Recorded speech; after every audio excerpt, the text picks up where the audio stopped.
Hey everybody, welcome! Thank you for joining us tonight for our stream. We are the Help Action. Tonight we're going to be playing starting a new campaign in 5th edition D&D. We're going to be doing a modified version of a classic adventure, which is Lost Mines of Phandelver. And before we get into anything else, I just wanted to do a couple quick player introductions. Who would like to start us off? We could go clockwise from top. Go for it. Oh, our video. that would I don't be know me who's then, maybe. Yeah, I will start. My name is Evan. Evan. I'm the DM. I've been a DM for about 3 years. I've been a player for 5 in D&D. I got into tabletop and role-playing games through my local D&D group with a couple friends, and we played for a little while, and then, as is the death of most D&D campaigns, we faltered off and had those scheduling conflicts that caused so many problems. So I decided to start DMing my own home game. Fast forward to now, this is my 4th campaign. 3 of those campaigns are still ongoing today, and they are actively meeting, and I love doing it at least 3 times a week. And I'm just really excited to sit here and play for y'all for a good cause. As a member of the LGBTQ plus community myself, I just think that Trans Law Center is going to be a really awesome cause for us to be able to put our role-playing skills and entertainment value to some good use. And that's it for me. Who'd like to go next? I think I'll go. I'm Robin. I'm in Albuquerque, New Mexico. Writer. This is my first D&D campaign. We'll see how it goes. Be nice to me in the chat. Yeah. I'm Tommy. I'm also in Albuquerque. So you can maybe guess. An artist and photographer. In addition to doing this, also my first D&D campaign. Love improv and love fantasy. Environment kind of settings. So looking forward to it. Big fan of a lot of other D&D streams. Big Crit Role fan, whatever. And yeah, I'm looking forward to our first game. Awesome. Iris or Nero, who'd like to go next? You want to go, Nero? Oh, you can go. Okay, cool. Hey, everybody out there in internet land. I'm Iris J. Pronouns are she or they. I am a cartoonist. I've been doing comics for about 15 years now online. Living in Seattle, Washington with my partner, Nero O'Reilly. I have been in a handful of D&D games in the past, but none that have really actually technically finished. So as long as my character can survive, I'll be happy. But yeah, very excited to be a part of the Help Action. Also, I'm transgender, in case that wasn't obvious. I am interested in the charity because it directly affects yours truly. So, pretty good cause, IMO. If I ever get into court, I want a charity like TLC backing me up. Unless it's for, petty crimes, in which case they're probably not going to bail me out. But hope springs eternal. They might. Maybe. You never know. All right, and last but not least, we have Nero. Hello, everyone. My name is Nero. I'm a Latinx cartoonist living in Seattle with my partner, Iris. I'm also trans. I also do all kinds of cool comics that you can read online. I have, similar to Iris, I've done a lot of D&D here and there, but none of them have ever actually, gone to anything. I've DM'd some games myself, which have also not come to anything. So I'm excited to play a game with someone who is as good at this as Evan is. Yeah, Evan's super good and quality. That's alignment, not quality. Whoa! Awesome. And so I'm sure everybody enjoyed our intro video, but just to talk for a brief moment, Iris and Nero, if you'd like to speak about our charity of choice for the start of the campaign. Of course. Sure. Yeah, so as you mentioned, Transgender Law Center is a trans-specific, trans-led legal organization founded in 2002. They not only push for advocacy and litigation victories in court in areas including employment, prison conditions, education, immigration, and healthcare, but they also organize trans-focused programs, including Black Trans Circles, Positively Trans, which is a program for HIV-positive trans folks, and the Disability Project. It's a really cool organization who helped thousands of people across America, and we're excited to be donating to them. Yeah, with a community as vulnerable as the trans community is, and yet with how much trans people, especially Black trans women, have contributed to pop culture, like just society as a whole, really need to be helping everyone out. Yep, the queer community would not be where it is without the efforts of trans people, especially trans people of color. Yep. And yeah, we're hoping to help out in some small way with those dollars. Yeah, exactly. Yeah. Awesome. Thank you, you two. So if anyone would like to donate, we strongly encourage that. That's what we're here to do in addition to entertaining you and making sure that we all have a good time playing the game. In chat, over to the side, you'll be able to see every now and then we'll have a bot that will drop the donation link. But if you don't see that there, you can always scroll down. And just below the stream on our page is another spot where you can click to go to our donation site. And just for the sake of transparency, we're using Tiltify, which is an awesome platform that allows us to accept donations and have all of those cool notifications come up on stream for you, so you'll get your name on the stream and everything if you do donate. But the nice part about Tiltify is none of that money touches any of our pockets, so it goes directly to the charity, and that is an awesome thing to like reduce our liability for anything like that and lets you feel totally safe about your donation going directly to the charity. With that, I think we are all caught up on our announcements, and we can jump into the first episode of the Help Action. The first helpful action. The first helpful action. Oh, and just to say a little bit of something about our name, for those of you who play D&D, you know that you, on your turn in combat, can sacrifice your action in order to assist another player and give them an advantage. So that's what we're trying to do here, is we're trying to give some of our time to give advantage to people who need it. So with that, let's go ahead and we'll start tonight's episode. Get some music going here. Be sweet if we had like an unexpected 5-minute like animated video intro. Yeah. All right. Got to get some of that Amazon money. We begin our story on the Sword Coast of Faerun. It's a temperate day near the beginning of fall. The breeze carries a salty ocean air over the plains, and with it, a few stray fallen leaves of nearby aspen trees. Soft white clouds dot the midday skies above, underneath which sprawls this patchwork of red tile rooftops and ivory stone buildings. You're looking at the recently reborn Jewel of the North, the vast coastal city of Neverwinter. You stand in the market square of the city, a bit ahead of schedule. Today, you are scheduled to meet your friend, Gundren Rockseeker, to discuss a business opportunity. He's a longtime friend of yours and a mutual acquaintance of both you and your traveling companions. Though surprised at the appearance of a messenger a few days back when you received a note requesting your assistance, you plotted a course for Neverwinter without hesitation. The message stated that Gundren had finally found it and that he hid it big, but the message was otherwise vague, almost cryptic. The secrecy like that, it's unlike him.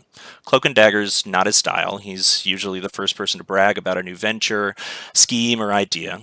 He's long since proven himself trustworthy to each of you in his own way. And now he clearly wants your help with whatever it is that has him excited enough to hire a courier to reach you with his missive. There can't be any harm in hearing the dwarf out, and there's probably plenty to gain. He always seems to have something shiny and interesting up his sleeve. So here, in the busy market square, you wait for his arrival. You were directed to meet him at the front doors of the Driftwood Tavern, and as the group of you lean against the wooden railing that surrounds the tavern's small porch, you survey your surroundings for a moment. The tavern lies on the southern edge of this large open communal space in the middle of the city, surrounded by buildings. The cobblestone clearing is crowded with shop stalls, trade goods, and foot traffic. You can see colorful fabrics, you can smell rich smelling spices, cured meats, you can see fresh vegetables. That's but a few of the wide variety of consumer goods being traded here. You can hear the voices of shopkeepers and traders and their customers blending with the sounds of livestock, cartwheels on cobbles, and the steady din of city life. Drawing your gaze to the horizon, you can hear off in the distance the faint tolling of ship's bells from the dock district, somewhere to the north. As you look out across the market square, over the heads of the shoppers and above the red tile roofs, you're greeted with a just stunning panorama.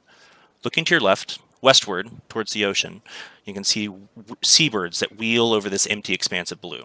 Though you can't see the water from here, you know that the Sea of Swords glitters just beyond the walls of the city. As your gaze sweeps to the right, to the north, the reddish tile rooftop horizon is broken, dominated by the massive, towering Castle Never. It is the spitting image of a fairy tale castle, a proud display of engineering and beauty. It has these tall, pointed spires that connect to these slender towers with elegant arching buttresses and bridgeways. The towers descend into this gargantuan stronghold, balanced precariously upon the seaward edge of this rocky cliff that arcs upward towards the ocean, almost like a wave of land crashing towards the sea. The structure in itself is stunning. It's a true testament to the city's architecture in an imposing marriage of grace and strength. As your view sweeps a little bit further to the right, looking towards the east now, the late morning sun illuminates a thin, lazy trail of smoke that idles from the still pouting Mount Hottenau, looming over the city with a silent, threatening presence. The massive volcano, no more than 40 years ago, erupted and laid waste to much of the city. It's only been in recent years that the city has mounted a successful recovery effort, beginning again to flourish. As you return your sight to the busy market square before you, and turn to check the tavern behind you, you once again scan the crowd for your contact, the dwarf Gundren Rockseeker. The people, now as you notice them among the crowd, are a motley bunch here in Neverwinter. There's a swath of craftsmen, merchants, traders, and entrepreneurs that have migrated to the city to assist with the recent recovery, along with a hefty labor force of nearby locales. Many of the folk in the city are human, but there is a large population of half-elven folk and a minority of dwarves that live here, along with a scattering of Eladrin and Dragonborn and the occasional half-orc or tiefling. Through the clamor of the market, you hear the unmistakable gruff laughter of Gundren. He begs pardon from the pedestrians and approaches you, as is his custom, loud, boisterous, and without hurry. He's very easy to pick out from the crowd, despite his stature, as he rides atop the driver's seat of a small cart. In the seat next to him sits a man with his hood up, clad in simple robes with a dangerous-looking sword across his back. Gundren himself, looking at him, is a stout dwarf, short even by dwarven standards, and he has this plaited red beard that's fully adorned with all sorts of bits and baubles, small rings and intricate braids, and all of them glitter in the daylight. They cover most of the front of his sturdy-looking leather armor. His arms are bare from the wrist all the way to the shoulder, as his armor is sleeveless, except for the coarse red hair that sprouts from his arms. And then his hands, also covered in the same sort of just massive, coarse, almost fur, are adorned in his treasured rings that you've heard stories about how he earned or swindled almost each and every one of them. He watches those hands grasp on the reins and pull backwards, and the cart shudders to a stop in front of you. He looks down at you and says, "My friends, today's where it all begins." He then slaps the man in the cart next to him and climbs down from the perch atop his wagon. "All right," he says. "Here's the idea. You lot will take this wagon and 2 of these horses, and you're going to drive it to Barthen's Goods. It's a little trading post all the way down in the town of Phandalin. You'll head south from here, along the tradeway, and then you'll take the Triboard Trail to the east. You should make it there in a couple of days or so. I, along with pardon, this is Sildar Hallwinter. He'll be my extra muscle for the trip." The human warrior that's seated next to Gundren now removes his hood, and you can see this white-whiskered, grizzled, and tired-looking man. He's human, and his face oozes experience, and he honestly looks a little bit bored. "I'll get to Phandalin several hours, maybe half a day before you," he says. unburdened by this cart so that I can make sure that I have everything set up for you when you get there. I hope you lot are ready to be rich. All right, welcome to the big time now, friends. He salutes you, and his rings glitter in the midday sun. And then he and Sildar unhitch the foremost horses from the cart and mount them and prepare to take off. What would you like to do? Wow. I haven't seen Gundren in years, and he's still such a character. Force of personality with that one. I know! Golly. Ugh, and those rings! Oof. Wish I had half the shine he did. Right. So did you want to look around the city a little bit first, or did you want to just set out? Might be good to get a move on. Yeah. Okay. Yeah. But we just got here. See the sights. I mean, We can come back. that is true. The city's not going anywhere. We are on business, not pleasure. We could always take a vacation later and come back for the delightful postcards and delicious eateries in this neighborhood. Yeah, I think I've had enough of the city for a little while. Oh yeah, A lot cities of aren't people here. Yeah. Some of us like people. As the group of you Some don't watch like as people. Gundren and Sildar ride off and lose themselves in the crowd, exiting the market district, I'd just like to take a moment to describe the way each of you looks. And we will start with you, Bree.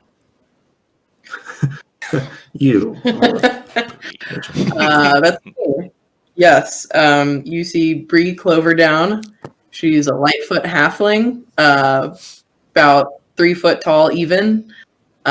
She's got long black hair and a thick braid down her back. She has a quiver on her back, you see, and she's clothed mostly in a motley assortment of leather armor that she's stolen or picked up or patched together. And although she's small, she is carries herself with kind of a height that makes you not notice the 3-footness. Excellent. At least she thinks so. Sweeping over and upwards from her, you see Glass. Standing next to Bree and getting a little excited, looking at someone and accidentally bumping into Bree because he forgot that she was right there, is Glass. That's short for Glass of Milk, a Tabaxi from the Dancing Coast clan. Glass is kind of a puma man with sandy fur, black tipped or dark tipped markings, and a red and green leather and cloth tunic. He is definitely kind of darting his vision around, looking at all the different people walking by, and kind of just feeling excited to be in a city and just kind of leaping mentally at the possibilities of the space. But is happy and ready to do whatever. No goals right now. Perfect. And then from there, look over and you can see a wide-brimmed dark hat. Ambrose, if you'd like to go ahead and describe your character. Ambrose is short but not too short, and tired but not too tired. He's a little satyr man, more brain than horn. Lover of large hats, lover of long cloaks to hide all of his books. He's excited to be here, but also very much ready to go. And then towering over most of the party is a tall horned creature. Oleander, if you'd like to go ahead and describe your character. All right. Oleander is a tiefling warlock. She's about 6'5" if you include the horns, which stick straight up out of her head. She's gray with sort of a pinkish tint to the tips of her horns and the tail and stuff. And she's dressed in a very sort of like an upscale, sort of tailored ensemble that would be more suited towards Sunday brunch rather than adventuring. She's excited to be back in a city again, but also a little hesitant about bringing elements of her old life into her new one. Perfect. I don't know if that's too internal of a monologue to really state. No, I was trying to think of something like cool. that's perfect. So Okay. now you stand here in this busy market square of Neverwinter, and you have in front of you the remaining 2 horses and the cart that seems to be almost piled high with canvas-covered packages and bundles that, for the moment, you are unsure of their contents. And somewhere off in the distance in the city, you imagine are Gundren and Sildar already making their way towards Phandalin. What would you like to do? So all we gotta do is get this cart to Phandalin? Seems pretty straightforward. If we Think leave it so. here, it'll probably get scoured for contents. So we should, if whatever we do, we should probably get a move on fairly quickly. Yeah, I mean, I wish there was, I would have liked a Q&A, Yeah, he did just kind of give us the pitch in one sort of long soliloquy, didn't he? It was like we already signed the deal, as Yeah, he spit the hand presented and all it. that. Yeah. Maybe that just speaks to his enthusiasm for the job at hand. I mean, it's certainly nothing he's ever lacked. Grammar. Uh, Sure, nothing bad will happen at all. I'm sure absolutely nothing bad will happen whatsoever. if I This know is the going to be future, the easiest money we've ever made. this is going to be less like a roller coaster and more like just a train, just nothing different for the rest What's a of our roller life. coaster? What are what are either of those things? I have to go to that.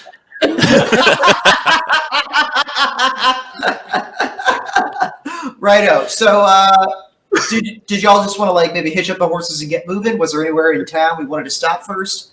I know that we're kitted out with our various adventurers and/or explorers pack, so I don't know if we need to buy anything right now. But I'm open to shopping before we leave if we need to. You did a small bit of shopping in Leyland before you headed up the coastal trail to the north and arrived in Neverwinter. That was about a 4 days journey. Since then, you have already refreshed your rations and made sure that you have your water skins and everything ready to go for the trip. Your explorer's packs are topped off, your lamps are well oiled, and your weapons are clean and ready for use. If there's any additional things that you might want to pick out from maybe the market or something like that, we can do that. But aside from that, it is up to you guys if you want to spend some more time here in the city or if you'd like to just get a move on. I'm gonna sensing that the group is leaving. I can't sense the train. I don't know what that is yet.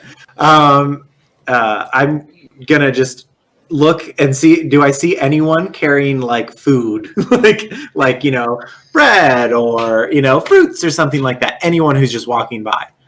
You had just had breakfast previously in the tavern behind you. And then ahead of you, in a few of the market stalls, you can see there's some cured meats. There's a few I'm talking vegetable anybody vendors. walking, carrying. Yeah, there's a think- man who looks like he's carrying sort of a long, tall basket, and sticking out of the top of it, it looks like there's a bunch of baguettes. Can I buy a get for a gold? He just turns at you. A gold for a baguette? He just sort of Baguette for both. reaches forward surprisingly and almost with a shaky hand and takes your entire gold and hands you the entire basket of baguettes and says, I can't believe Let's you've done leave. this for me. What is Thank your you. name, stranger? Mark, let's go. Come on. Thank you, Mark. Blessed be Mark. He calls out to the market around him. All right. You probably paid that man's rent for the better part of a year. Mark is Well, a I hope kind that man. rent's really good. Who's Yeah, who's good at driving the horse? Yeah, who's got skills at animal handling? Yeah, who's got? Who I wants have to a skip plus horse? 1, which is more than 0, but maybe Three less. is- What's a +1? I'm gonna just confidently hop up to the driver's seat. Okay, we trust you. I think if I had to put a numerical score on my ability to handle animals, it would be a 1. Just gonna leap into the back of the cart. You know, just Cool. an abstract concept. Yeah. Like, I mean, but if Arbitrary I had to numbering give a system. number, Okay, so Bree, as you hop up into the driver's seat and take the reins of the horses, both of them are from where you can see right here. I will ask you to go ahead and make our first check of the campaign. Make an animal handling check for me, please. It's a 10. A 10. Okay. So looking over these creatures, they look strong and sturdy. You're not entirely sure what to look for here. But you're relatively familiar with horses, and as you sort of pick up the reins and give them a bit of a tug, the cart lurches forward, and as you pull back, the cart slows down again. So after moving about 3 or so feet here in this busy market space, you feel relatively confident that you could control this cart somewhat. Boy, these things are really big, huh? They're normal sized. Okay. Good talk. wow. What an auspicious start. Just take the I mean, shotgun. Which way is Fandolin? I believe we have to follow the Tribor Pass. The Tribor. There's 3 bores. Tribor. Which of us is taking notes? No. Tribor you would Trail. There I have an excellent attention span. And Yes, you- we need to follow the Tribor Trail out of town. I believe to the south, I want to say. Yeah, you distinctly remember on your way northward to Neverwinter, about a day and a half outside of town, you passed a signpost for the Tribord Trail. So you've kind of already passed that road. You're going to have to come back down south to it and then head eastward into the mainland and up towards the mountains to follow this path. All Wonderful. right. Seemingly I'm simple. gonna start heading us Get out. this road on the show, as it were. All right. As you all clamber into the cart, there's plenty of room for you to sit comfortably amid all of the sort of bundles and packages that are covered beneath this stretched canvas that tops them. All of it's held down with this sort of heavy twine. As you leave Are town, you particularly curious about what's in any of these packages? No. Not even a little bit. Not even one tiny little bit. I mean, I know the question was a bit of a colorful character with loose interpretations of legal systems, but If we do look, it would probably be best to do it outside of town. that is fair. Where There there's no are people. quite a few witnesses around here. Witnesses. Right. Onward then. I don't see. really curious as to what you're expecting will be in there, but I as don't you know. Dead bodies, nitroglycerin, something weird. as Bree slaps the reins forward and the cart commences, it crunches and rattles across the cobblestone streets of Neverwinter. The streets are plenty wide enough for you to maneuver the cart without too much trouble, and the horses are not stupid creatures. They're able to sort of maintain progress and their own sort of route through the road without too much trouble.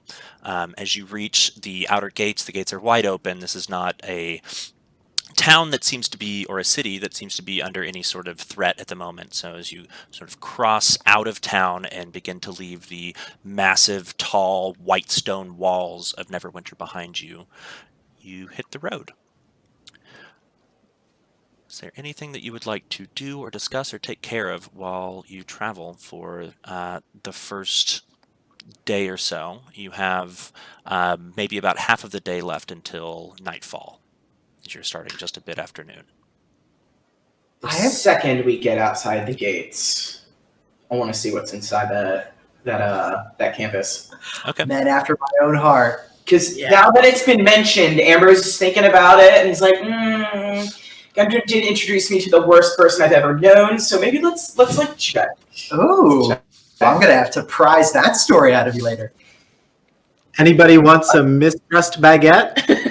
As we mistrust this. Well, I suppose I kind of feel obligated to, considering you spent a gold on it. Do you have any tapenade to dip it in or anything like that, or? Damn, Maybe some I should have asked another guy. Yeah, you missed the tapenade guy. I would look. One of your finest handfuls of tapenade, please. Yes, guys carrying handfuls of tapenade around. Favorite olive slop. One mitt full of oil. Okay, so as Ambrose, as you ask for Bree to pull the cart over, the rest of you all very curious about the contents of your vehicle, you kind of pull over to the side of the road here, and this section of road, since you're not even a half a mile outside of Neverwinter quite yet, is relatively busy. But are you waiting for like there to be sort of a clear in the road? How worried about this are you? Not too worried, just as long as we're not in the center of town. We're not going to like pull whatever it is out and wave it around in the air or anything. We're just going to have I have a little question. look-see. It's a little What teeny tiny peekaboo. What if it blows up? It's not going to blow up if we look at it. Also, I think- Gundren told us if it was dangerous. I mean, when you think about it, So, anything in life has the potential to blow up when you look at it. So,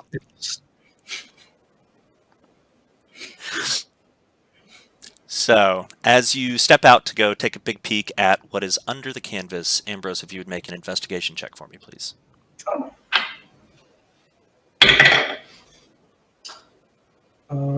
17. 17, yeah. As you sort of, you don't even need to pull the canvas back too far. As you sort of lift up one of the areas, just even using your hands on top of the canvas, you feel what feels like hardened iron and several bits of wood, a few crates maybe. As you look underneath the canvas and sort of untie the rope from where the grommets hold it in place, peeking underneath, it looks like it's equipment of some kind. Most of it looks like pickaxes and shovels and a few crates of dried goods. This is, for all intents and purposes, kind of the beginning makings of what looks like a mining camp. Okay. okay. Well, that's good because if we get stopped, then that won't look immediately illegal. As far as I know, mining isn't verboten in these parts. You know what this looks like to me? This looks like more work later. Yeah, I hope he's not expecting us to spin these. Yeah. I don't want to chip a nail, you know. I don't want to work. I do want to work, but I want it to be the fun kind of work that furthers my career. I don't see manual labor as being a very good thing. Where I'm like, I didn't even know that I worked. Yeah. Maybe I didn't, but I got money somehow. I feel like this is Right. really coming deep from our souls right now. Yeah, it really is. Fuck ourselves in some sort of middle management position. This is why we all trust each other, is we're all inside, deep in our bones, we don't want to work. Yeah. Tie that back up. Yeah, should we just quit or? Let's keep going. But I would like to hear that story about how my old friend Gundren introduced you to the worst person you've ever met in your entire life, Ambrose. It's not relevant right now. It doesn't have to be relevant, but it's a long car ride and I'm bored already. Story baguette. Story Spin me- baguette. Spin me a fast roll and Ripping off say, horses and giving it to everyone. "We found Feed some baguette to the horses. Are we all back in the car now? Yeah, eating our baguette chunks. As you I think- feed a small chunk of baguette to one of the horses and then clamber back up into the back of the cart, the horse eats it up greedily, and you are ready to continue your journey southward. They liked it. I love how they can eat. Every gold. I love how they can eat out of your hands without their teeth touching your hand. That's amazing. It was awesome. This is pretty cool. Horses. Fascinating. They're underrated. You know, we see them everywhere all the time, and you don't think about them. You're stalling, aren't you? No. Do you guys think Gundren likes horses? I hope so. How do you two know Gundren, by the way? Me and Either of you go first. Please. Gundren and I, we ran a scam together back in the day. It was a pretty good deal. How much money did you make? Many. Enough Go to on. continue trusting him. Y'all ever heard of a timeshare before? I don't think I have. Y'all heard of timeshares, but not trains. Yeah, it turns out nobody else had either. Did you Which and way- Gundren invent the Well, timeshare? That's so delightful. I mean, I think we should hear about. I just think that maybe it might be interesting. I want to know more.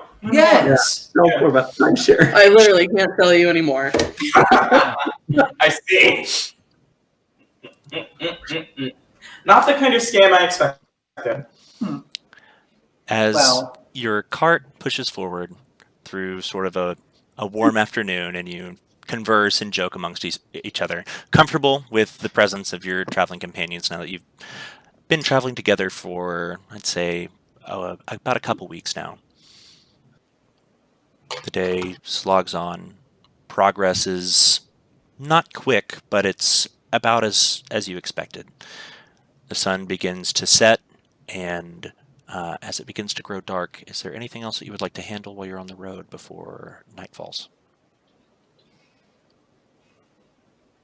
Well, I guess I would like to look for a good place off the road that seems maybe a little sheltered by trees to make a camp. Okay, go ahead and yeah, make a I've survival got my check. eyes peeled for hotels, but I haven't seen any so far. Not even motels. Not even motor inns. Do you think this camp will have running water? What's running water? Well, it's water that's not still. Generally, running water has less of a chance. Yeah, I don't know if there are any rivers around here. It's a good question. Might be good to find a camp spot near one so we could do our morning ablutions. That's a fancy word for bathroom breaks.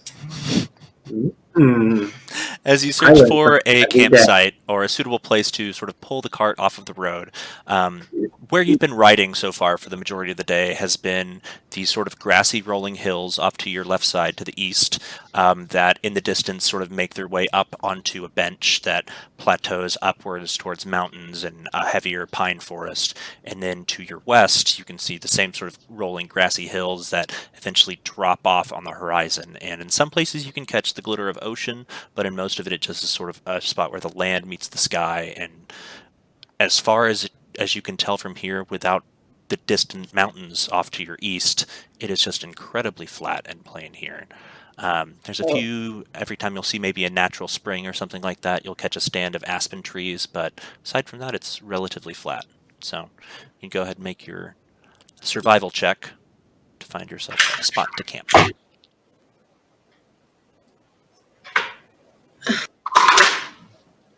22. Oh, well. 22. Go with that roll. 12.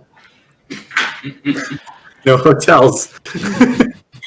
I haven't seen as much as a single holiday. You Inn. can What a build a shame. hotel with a 22. Yeah. As you Very nice. As you continue a little bit further, you look ahead and you can see one of these sort of stands of aspen trees. They're quaking aspens, the kind that when the wind blows through them, the trees almost make the whole tree look as if it's shaking, the same sort of white peeling bark. And you know that where aspens grow, there's usually a water source nearby. And as you the sun begins to go down in the west over the water, you can see that sort of bit of golden reflection just on the brim of the horizon from where the sun bounces off of the water. You reach that stand of aspens, and there's a spot where the road is flat enough and there's no sort of borrow pit on either side that you can pull the cart over and find some relatively flat ground to make camp. This place is by no means protected or enshrouded in any way, shape, or form, but it has this small, maybe 2 or 3 foot wide, looks like a freshwater stream that runs through it with really crisp, clear, and cold mountain water. And as you look around for a moment, you do find the remnants of an already used fire ring. That would How be picturesque. easy to relight a fire Good in. find. Yeah. Now I can tell all my friends that winter You're it has welcome. been how wonderful. As you bed down for the evening, is there anything that anyone would like to take care of before you sleep? Do we have a fire lit already? You Could any may of us like to. get a fire? Yeah, I'll get one going. Okay. Easy Thank enough to do. You have a flint and tinder in your pack, and there's plenty of dry wood. It being sort of the end of fall around here, much of the trees that had already fallen prior in the year have now dried out throughout the summer, and finding dry firewood is no problem. Ambrose, were you going to say something? Oh, he was just thinking about feeding a horse again, but this is probably more important to do, actually, to stay warm through the night. Well, we can do that and then feed the horses. I think that's we'll also get important. to the horse. Do you want to feed him some baguette? Yes. I'll break off half a baguette, which by my count, I still have, I don't know, 2. Yeah, sounds you're going to about want right. to keep that count in your They're character. only good for a day. Yeah. Well, unless you make French toast with them, then they can be good for a while. What's What's French? Sorry, I'll stop. Oh, it's good. So Ambrose, as Oleander and Bree do their best to gather a little bit of firewood and start a fire, you do your best to take care of the horses and make sure that they are fed, unhitched from the cart so there's no weight on their shoulders, and tie them up to a nearby tree to make sure that they don't bolt at any sort of a loud sound or a spook in the night. As you lay out your bedrolls and make camp for the evening, it's pleasant. It's cool. It is definitely a fall evening. The air is crisp, but it's not so cold that you need to be directly by the fire. Any last things before sleep for the evening? Anyone keeping watch? I think we might want to keep some watch. Yeah, if we're sleeping out here in the open, we're going to need to get some sort of watch rota set. I'll volunteer first if nobody else wants to. Okay. If you'd like to go ahead and make that first perception check, you bed yourself down with a warm blanket and sit yourself near the fire to keep yourself awake as the rest of your friends curl up in their bedrolls and take a little bit of a nap. I may actually, unless it's too late, can I also take a watch with Oleander? Sure. Okay. Oh, yeah, sure, absolutely. When you guys are done, I'll take watch after. Okay. Okay, I got an 11. And Bree, what'd you get? Where's my... Perception. Oh, 19. 19. Wow, rolling hot tonight, Robin. All right. As I mean, Bree. yeah, spicy.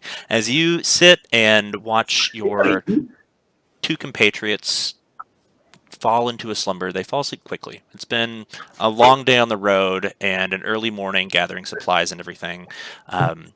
Ambrose snores quietly as is usual, and Glass looks like he's having a little bit of a dream of some kind, but is otherwise curled up in a small ball. Whiskers are going. Making running. Oleander and Bree, do you have anything you'd like to talk about? So, I don't know if I heard how you know Gundren. Oh, it's not as colorful a story as yours. When I was a teenager, he and I were both in the same ballet class. He doesn't look like it, but he can turn a mean plie. And we had a lot of good times playing pranks on our battle axe of a teacher, Mrs. Romanov. I was a little shit back then. Wow. Yeah, he's a really I hadn't heard of him for oh gosh, a little over a decade now. I know that he was a bit of a wild child when he was younger, but I figured he would have settled down by now. I wasn't I wasn't ready for another of his get-rich-quick schemes. But it sounds like you have a lot more experience with him in terms of business dealings.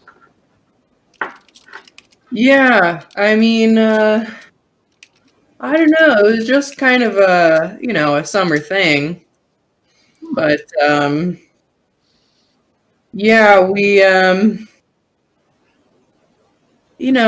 trying to sell this property on the Sword Coast that doesn't actually exist. It worked out surprisingly well. Wow. Yeah, it turns out when people have a lot of money, they aren't too picky about details. It's fascinating.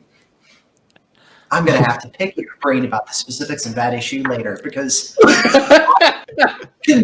I think it's absolutely admirable that you're as skilled of a liar to swindle people out of their money for something that they have neither seen nor had proof of existence for. That is astonishing.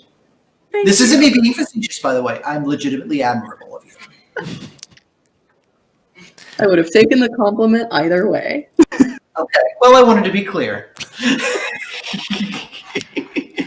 Cool. The rest- Now that you mention it, Gundren has always had a certain grace that I haven't seen in many other dwarves. He has a very elegant way of comporting himself for a gentleman of solid building, I suppose. Yeah. As you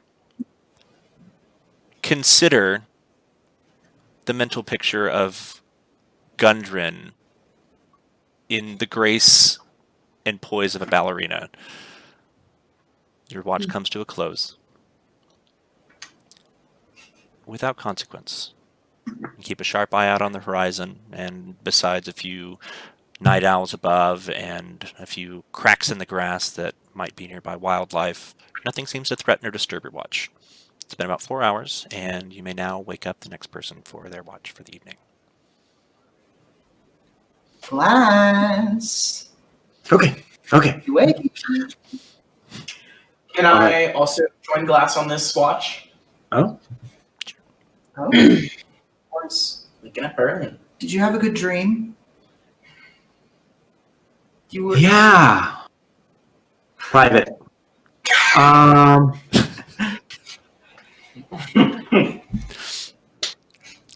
But yeah, anything happen? No, we just kind of All's calm. sat around and chewed the old fat, as it were, Hmm. and chewed the old slightly stale baguette. Its clock is ticking. Oh, yeah. Yeah. I'll get some more baguette out. Glass and Ambrose, please make your perception checks for your watch, if you will, as Bree and Oleander make their way into their bedrolls and go to sleep.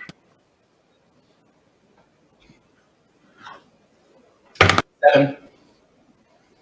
7? Okay. Yep. 13. 7 and 13.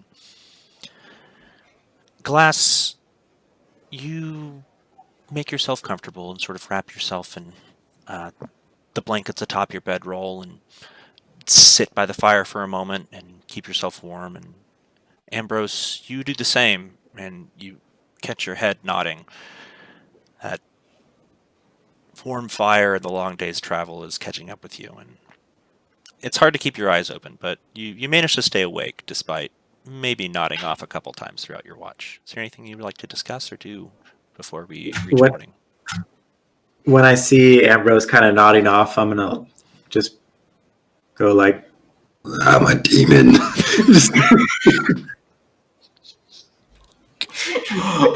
Make an intimidation check.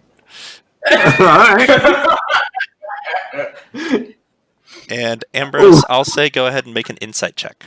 And we'll continue. 20.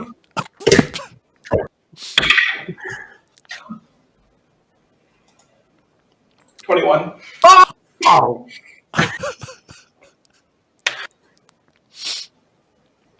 I will let you interpret that how you will. You are not afraid and are most certainly aware that that voice came from Glass and not a demon. Although it was an impressive display, and you are shocked that it did not wake Bree and Oleander. Ambrose is used to falling asleep a lot, but just lets out like a little oh, it's just you. I got you. You goop. Oh, Such a good sport. gosh. Please have some more baguette, please. Oh, thank you. Yum. Oy. Gotta make your own fun. A tiny bit This is embarrassed Glass and quite proud of yourself, Ambrose. You spend the rest of the morning just sort of looking into the ebbing fire as the sun begins to rise over that distant mountain range to the east, and up through this like sort of bank of aspen trees that you sit in. The morning is cool. There's just a little bit of dew on the few patches of grass here in the sort of dirt campground that you've made for yourselves. The morning is broken, and your friends awaken. What would you like to do with the day? What's breakfast? well. I mean, I know it's the first meal of the day. I know that. I know it's the most important meal. As I was saying earlier, I used to know this guy named French who taught me an amazing toast recipe. oh, Is Oleander gonna cook for us? Sure, I'll cook. I've got ingredient. I need to check for that. Is there a roll I need to make? Survival? Yeah, I'd say make a survival check. That sounds about right. Just for the gang. Coming up. Ooh, that's an 18, baby. My cooking 18. skills are unparalleled. Yeah, you Dip the baguette in the lake, in the river. What? That's not how you make it. if you would like to describe how you make it, you are more than welcome to. Please. Using whatever sort of rations you would have purchased in Neverwinter and brought with you. Which is probably like some preserved butter. You have the remains of the baguette, which is starting to get a little tough, but there's no sort of like fresh eggs or anything like that on hand. Dried egg.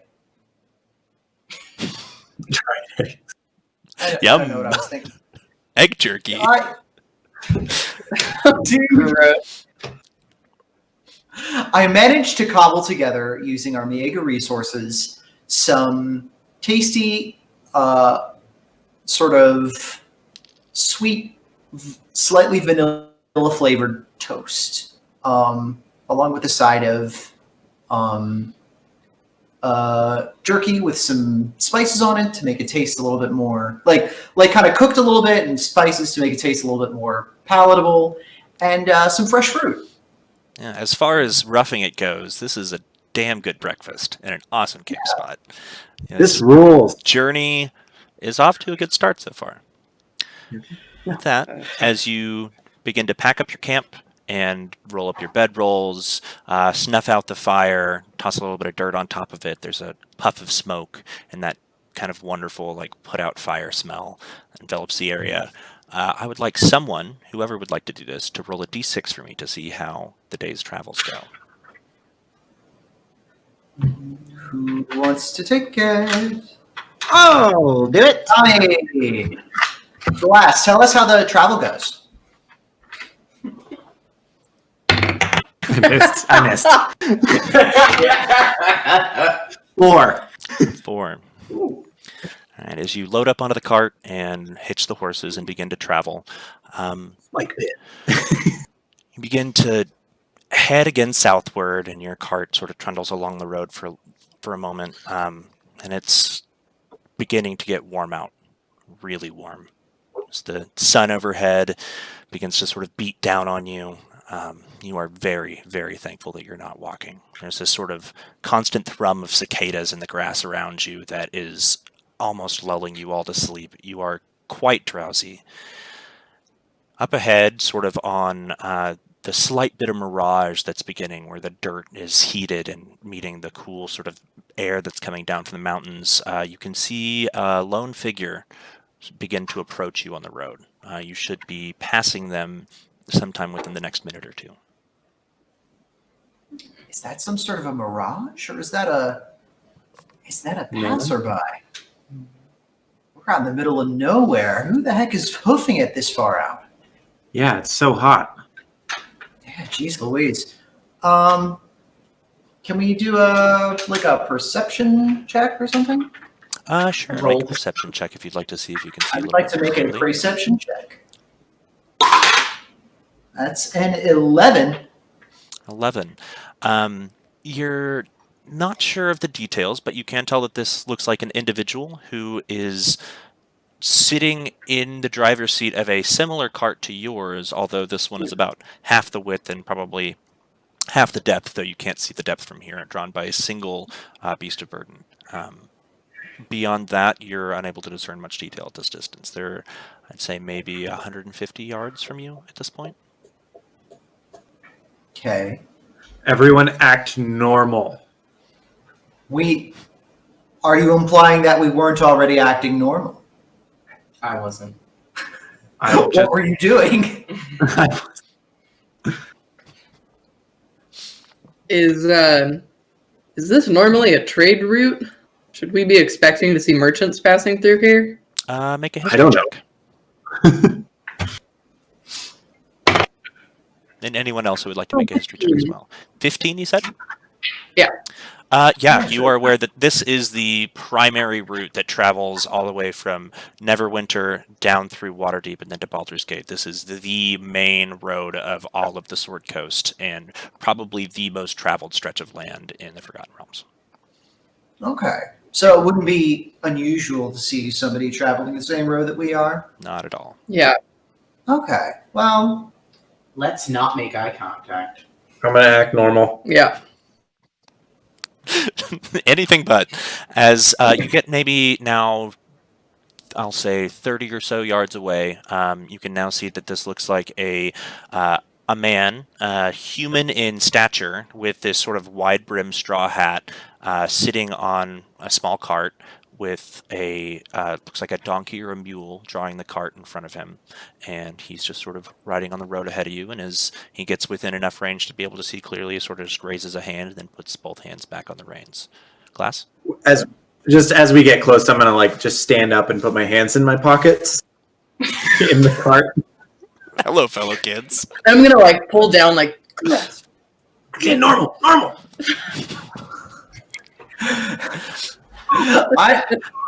I'm just going to try to wave as friendly and non-threateningly as possible. As the man in his cart approaches yours and passes yours, you are able to pull off just enough so that the two of you can pass neatly. You can now see that this is indeed a human man. His face is red, looks like he spends a lot of time in the sun and has a bit of a sunburn. His arms leathery. He wears this sort of pair of deep blue cotton, almost an overall type of clothing. His arms and hands looks like he works quite hard, and in the back of his cart you can see several large barrels and then several crates on which is stamped Grayson Meadery. A meadsman. Oh, Sort of waves Meter. to his- Grace and meatery. I definitely heard eatery. as he does his howdy y'all, good to see you here and on the road, traveling safely. Indeed we are, sir. Yes. Safe travels to you as well. Enjoy your day. Hasta la vista. I bought a lot of baguettes in the last town. That's pretty cool, man. You y'all have a good day, and if you You too. do not wish to stop and Also converse with at all, you. you will just pass like ships in the night. Yeah, well. Okay. I mean, I don't say hi to Can every I- car I pass on the highway, so. Can I just kind of peek back as he passes and see if I can see inside his wagon at all? Sure. Make a perception check. Ooh, 22 again. Wow. Oh, you Fine. are Not killing it tonight. That's awesome. Okay. Yeah, his cart is indeed full of what looks like crates that sort of have dividers in them for bottles, and all of the bottles are this sort of dark blue glass that have that sort of swing top stopper on top of them. And then in addition to that, there's a few large barrels that are stamped with this sort of almost a B-shaped logo, and it does look like a lot of mead. You think he's legit? I think he's Everything's suspicious. You all are so suspicious. My hackles are like Why up. would he not be? It's a wonder you've made it this far. truly. Did you Are you see the gonna graphic do this design every time? It's very professional. I don't know. I just still feel like the chance of a lifetime. What is this man talking about?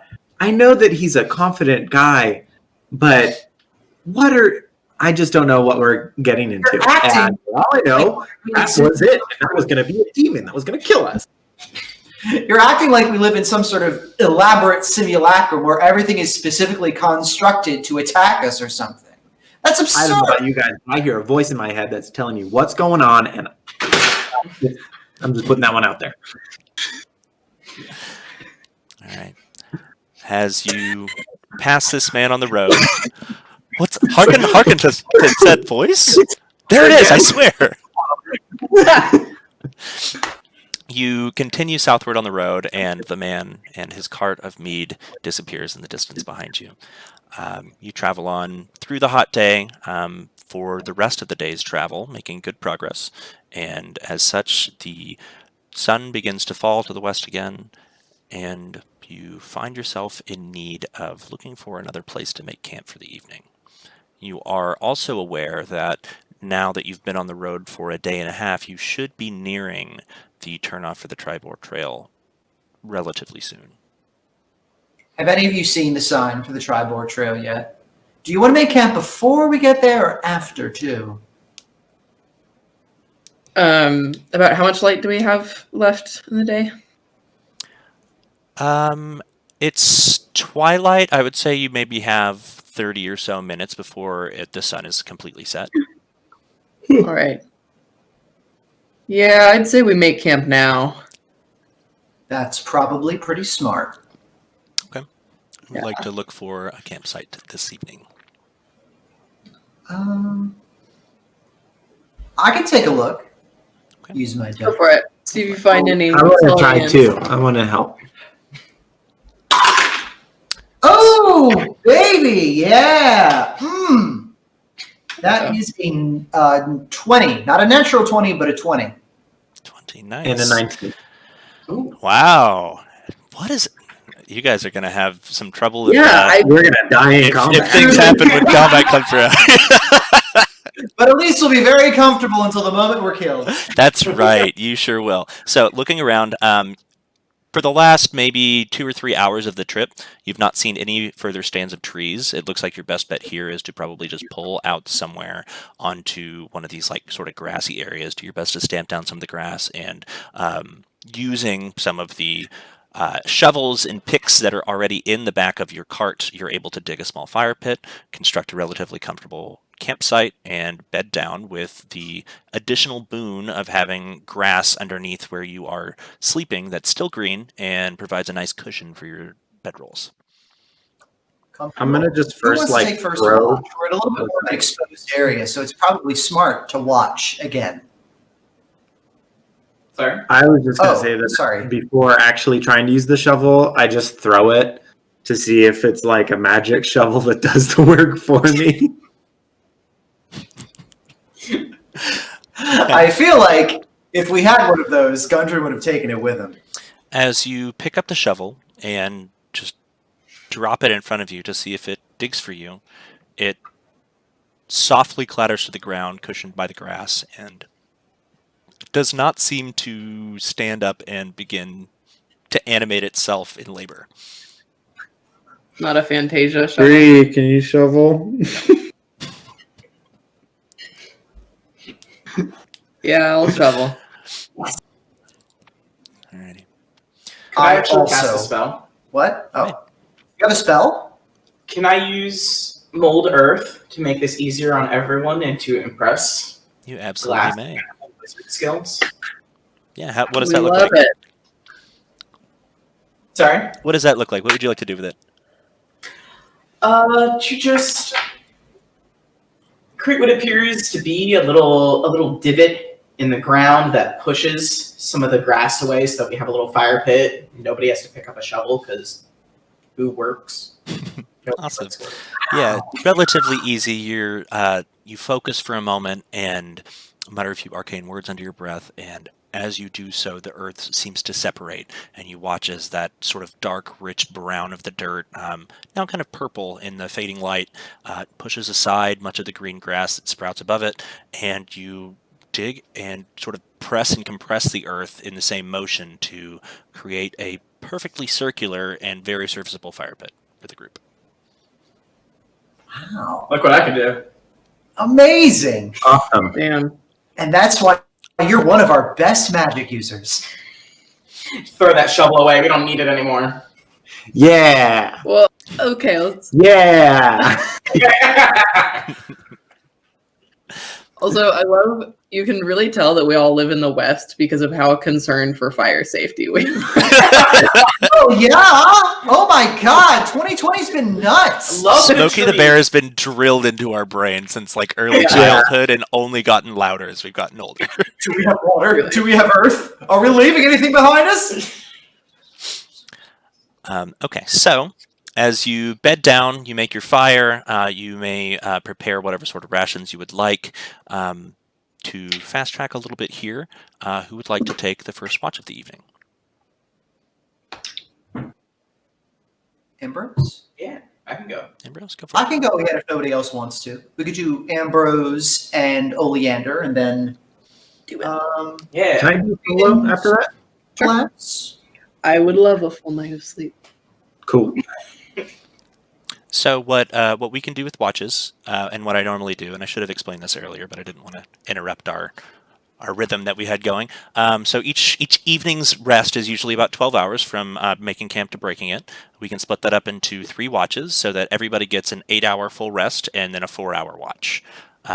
So instead of doing 2, which is going to be 4 hours and 4 hours, meaning everybody only gets 4 hours of sleep, which is Yeah, going that to was eventually give okay. you a level of exhaustion if we're playing by the rules the way they should be written. Yeah. Let's go ahead and split this into 3 different chunks, which I'll go after you, Ambrose, if that works. okay, That works. And then perfect. okay, and you'll And get. then I'll get the last. Yeah, that's fine.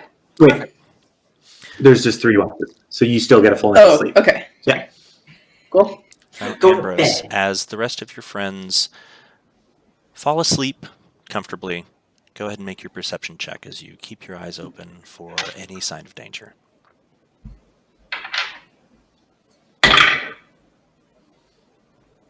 19. 19. Yeah. You stay well awake, and the thing that keeps you awake is catching and thinking about and spending time sort of processing the timing and the intervals between all of the chirps of the crickets in the grass around you. As you sit there and think about the way that you know that crickets use different intervals to express temperature and their location and all of this, it's a pretty entertaining way to keep yourself busy with a bit of mental math. And these are thoughts that surely, if in the minds of any of your friends, would bore them to death, but for you, it is bliss. Love crickets. Love those little guys. The 4 hours of your watch conclude without consequence. Who would you like to wake up for the next round? I believe I remember Oleander wanting to go next, so I'm gonna kind of grab them by the shoulder, do a little shake. Okay. Hey, I'm up. your turn. I'm up. Yeah. Don't die. It is the dead of night now. It's very dark outside, aside from the embers of your fire. Quiet. Ambrose, you make yourself comfortable, climb back into your bedroll, get all nice and comfy. Oleander, if you'd make your perception check for me, please. That's going to be a 15. 15. Okay. No, not drowsy. You are accustomed to working and thinking and being awake in the wee hours of the morning. You settle yourself down, and how would you like to pass your time? How much light is left from the fire? Is there enough light to read by? Yeah, I'd say there's plenty to read by. Okay, then I'm going to work on hand lettering business cards. It's been a while since we've been in a town with a printing press. I unfortunately didn't have the foresight to hit one up in Neverwinter. And if I'm going to network properly, I need to have some way for people to contact us. So, Studious and Practicing like a diligent as ever. You do an excellent job. I'll say, go ahead and make a. I'll call this performance. Make a performance check for me, if you will. okie doke. That's a 12. A 12. Misspell here. This is not exactly the cleanest work, and by no means the equivalent of a printing press, but you're not a terrible calligrapher. You've done some work before. Everything is legible, and everything looks nice, although it is quite clearly handwritten. And much of this you can attribute to the low light of the fire. But you're relatively pleased with your work. It will work sufficiently as a calling card. It'll do for passing around. I'll do some better ones later and save them for the classier clients. And with that, Saying it out loud to yourself. your watch comes to an end. Who would you like to wake up for the third watch? I think Bree was on, or no, it was Glass. Glass was on third watch. Okay. Glass, I need you to wake up now. Do the little cat stretch. Precious. Did you have a good dream? I didn't dream. Oh, No. okay. Slept soundly. Well, I'm going to turn back in again. You have fun out here. All right. Okay. Class, go ahead and make your perception check.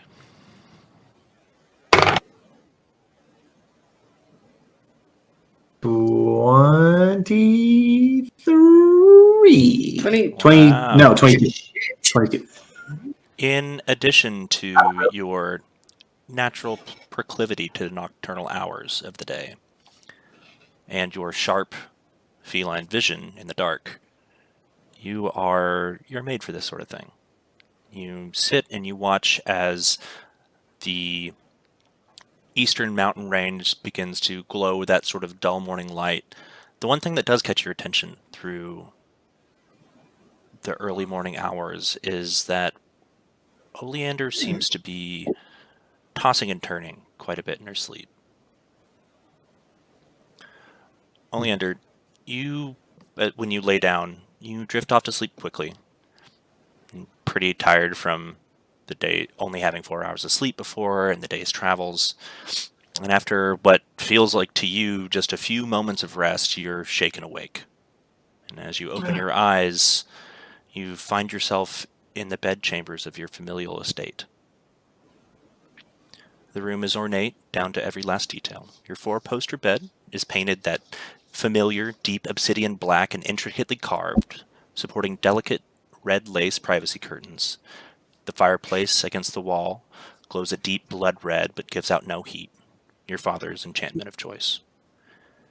Standing by the side of the bed, barely peeking over the edge of the plush mattress, is the wrinkled and bald head of a worried-looking gnomish man dressed in a crisply pressed tuxedo, one of your family's servants.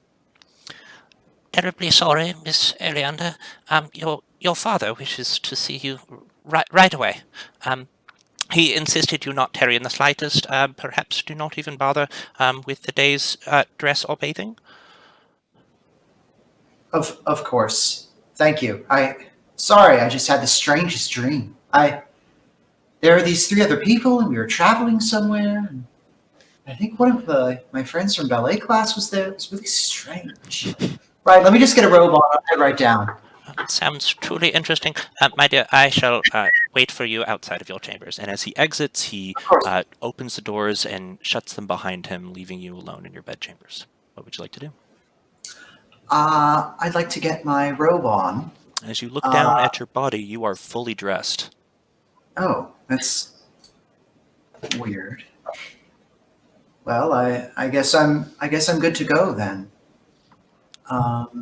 let me take a quick look in the mirror to make sure that I'm like. I'm having trouble processing if this is real or not right now.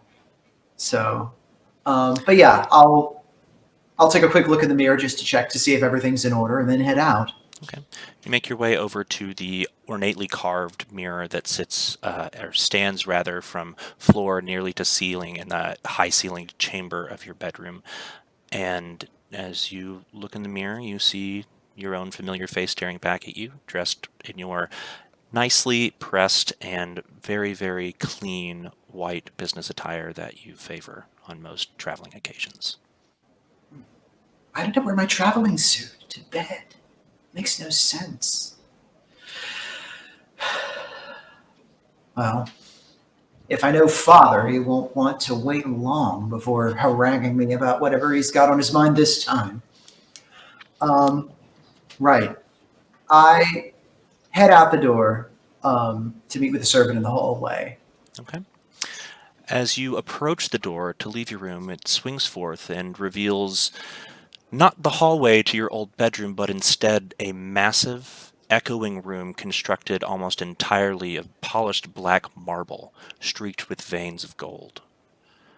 Looking down at the glossy black floor, you catch the same reflection of yours, bright and white as your clothes are in that you had seen in the mirror previously.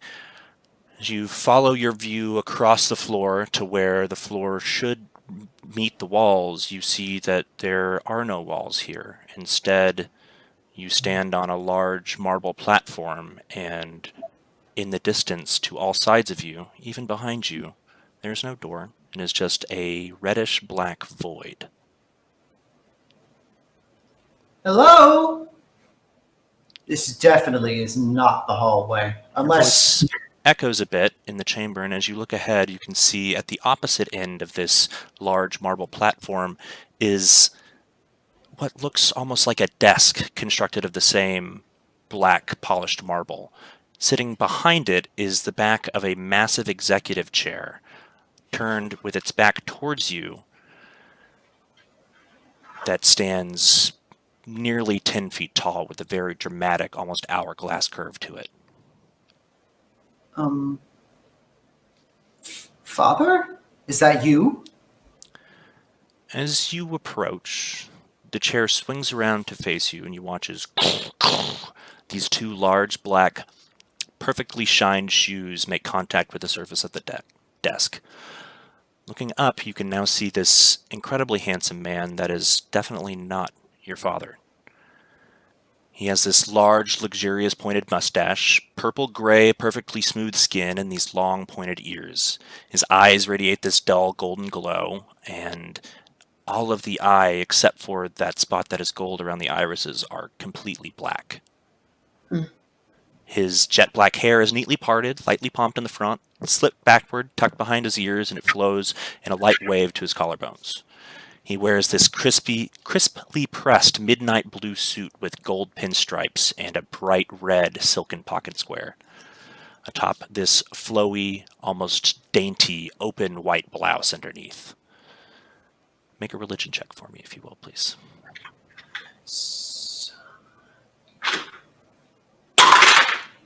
That's going to be a 10.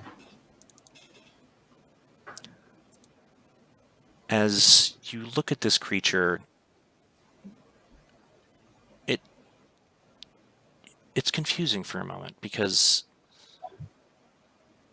you think, and you remember hearing anecdotes of your family and all of those other warlocks in your clan who have met with their patrons in similar situations, large, grandiose, almost business-like presentations, but this most certainly is not Asmodeus. This, you think, might be the Lord who watches, the 10th Lord of Nine.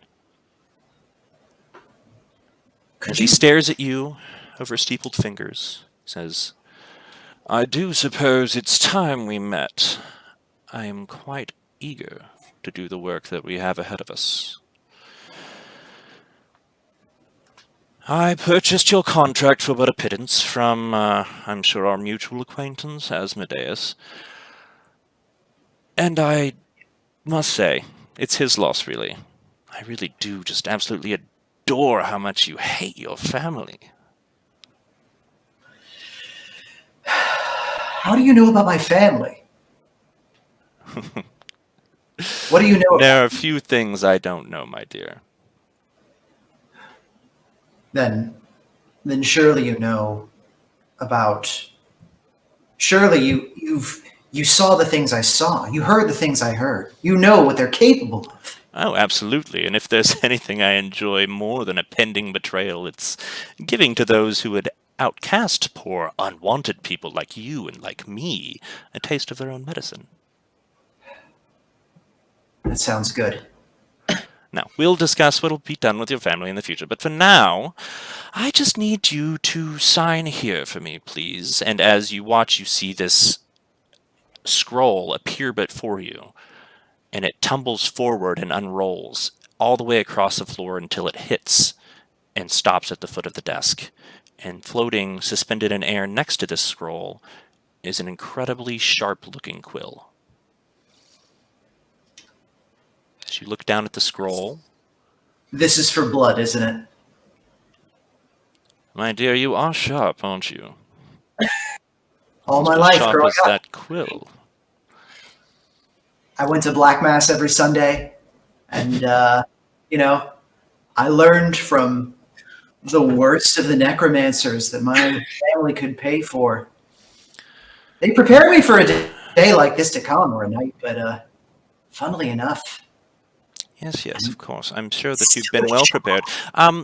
If you would please I'm just not- sign for me. Of course. And I take the quill, and I prick my thumb with it, just enough to draw enough blood onto the quill nib that fills up the well on it. And As you look down at the parchment in front of you, there is text on it, but it sort of swirls and is amorphous. It's difficult for you to really discern what it is. And as you do focus and try to read even the few lines above and below the blank space where you're to sign your name, it almost burns your eyes, like looking at the sun or being flashed with a blinding light. You just I'd hear that. ask if I was... Oh, sorry. Go ahead. I'd ask if I was going to get screwed on the fine print with this, but we both know that's not a question that can even be answered here, is it? Don't fret the small details, my dear. We'll discuss those in time. I'd like you to make a wisdom saving throw for me, please. Yes. Ooh, that's 21. 21. Wow. You, despite all odds, catch the sensation of charm magic coursing through your mind. You can tell that you're being magically manipulated, and you feel your hand almost dragged towards the page, urging you to sign the document.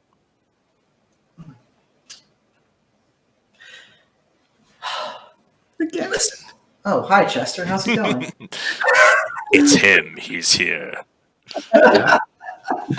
Sign the contract. Listen, I appreciate this. I appreciate your enthusiasm as much as I do, and I realize that I really want to be a team player here. But maybe we could negotiate a little bit first, talk about the terms of these contract before we skip straight to the signing. Well, fine then. No signing, that's all right. No power for you, which is a shame, really. Whoa, didn't say that. Whoa. I like power, and I dislike my family, so I think we're a little simpatico here to start with. I've already got my blood on the quill. You've already got me in your pocket. I just want to know what we're getting into here, bucko. As I said before, we'll discuss the details at a later time. This is merely to establish a working relationship.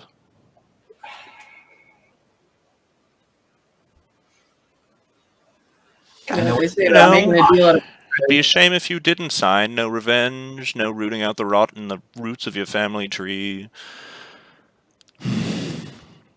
All right, fine. I'm signing. Okay. You got me. You did that. You pull a hard bargain, mister. I Smart. sign my name in the most eloquent, florid, cursive script I possibly can. It is a Yes. much better effort than your previous calligraphy and comes out beautifully. Thank you. As soon as you finish signing, the quill itself and the parchment both disappear in a puff of black smoke, and he leans forward over steepled fingers again and says, "Your powers are now on loan from me. And they will remain as such as long as you remain in my good graces, and so, as it were, we will discuss things further in the future as we've mentioned, but as for now, let's think of yourself as an agent with access to the company accounts, if you will. The time will come for you to I play will your role, and I dare say I'll be shocked if you disappoint." I will try my hardest, and I eagerly look forward to getting into the nitty-gritty of the job description entailed. That's what I like to hear. Ta-ta. And as you wake with a start, back in your campground, you see, laying on the ground next to you, a familiar red silken pocket square. It wasn't a dream. It finally happened. I've been waiting this whole time, but nobody ever came. I thought I was messed up or something. No. What did I miss while I was out, everybody? The rest of you are now fully awake, and you've all been kind of looking at Oleander for a good while. She's not woken up with the light as she normally does and seems to have been dreaming fitfully. Did you Are you okay? Yeah, I'm fine. I just I had an unexpected business call. But I'm okay now. Are we all ready to pack up and go? You didn't eat any weird mushrooms last night or anything? No. So just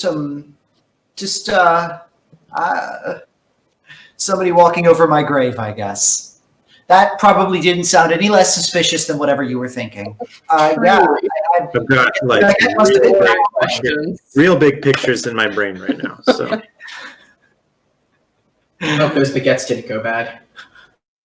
there's one left, and it's not food anymore.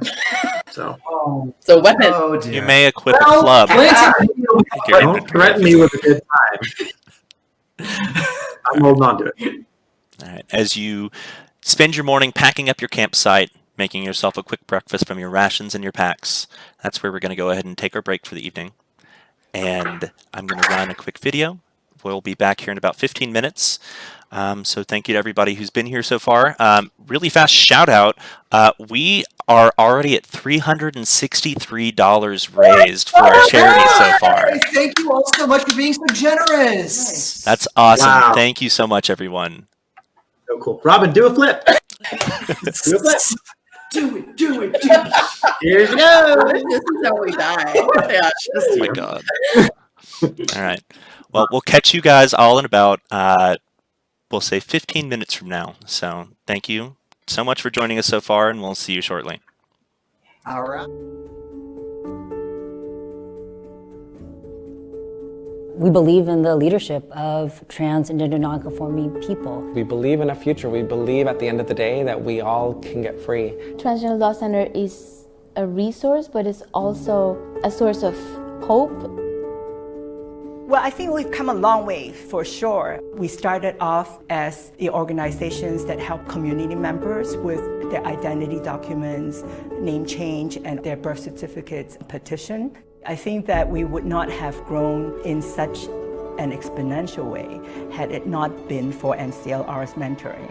I actually don't think about TLC as a project of NCLR. I really think about them as a colleague organization, partnering with us shoulder to shoulder, doing very, very difficult work, who is there specifically to effectively and strategically be a champion for the transgender community. At the Transgender Law Center, we have moved forward work that makes sure that we have laws and policies in place that protect our rights as transgender people. Well, yesterday was a big step for equality. This is actually a pretty simple bill that makes... Thank you, Tim. Hi. my lawyers and everyone who's been representing me.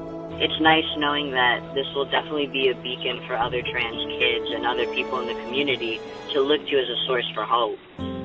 You know, our work does not live here at the headquarters of Oakland, California, but our work exists out in the field. It exists in community centers, it exists at the border, it exists in detention centers. It is about empowering communities and supporting communities and meeting them where they're at. The impact that Positively Trans has had on my life is that it has given me the opportunity to be visible, to be a voice within the transgender community, especially when it comes to trans people living with HIV, particularly the Black trans community. We are the authors of our stories. You can't tell our stories for us. So we're about to cross. Immigrants from all Latin America are about to cross the border and present themselves to us for asylum. Trans immigrants should not be detained, period. And so we launched TIDE, Transgender Immigrant Defense Effort. We've been doing work in the South in partnership with Southerners on New Ground for about almost 2 years at this point. And it's been super critical as well because we have seen that a lot of the anti-trans legislative attacks have occurred in the South. We've seen amazing emergence of leadership within our Truth program, which is our trans youth program. I have to know again my own self-worth and my own intelligence, because whatever I do, because I am Black, because I'm trans, because I'm queer, is gonna be questioned. At Transgender Law Center, we're holding the whole community, right? We think that no one is disposable, that no one is left behind. Now we're in a moment where we can utilize all the skills we've learned.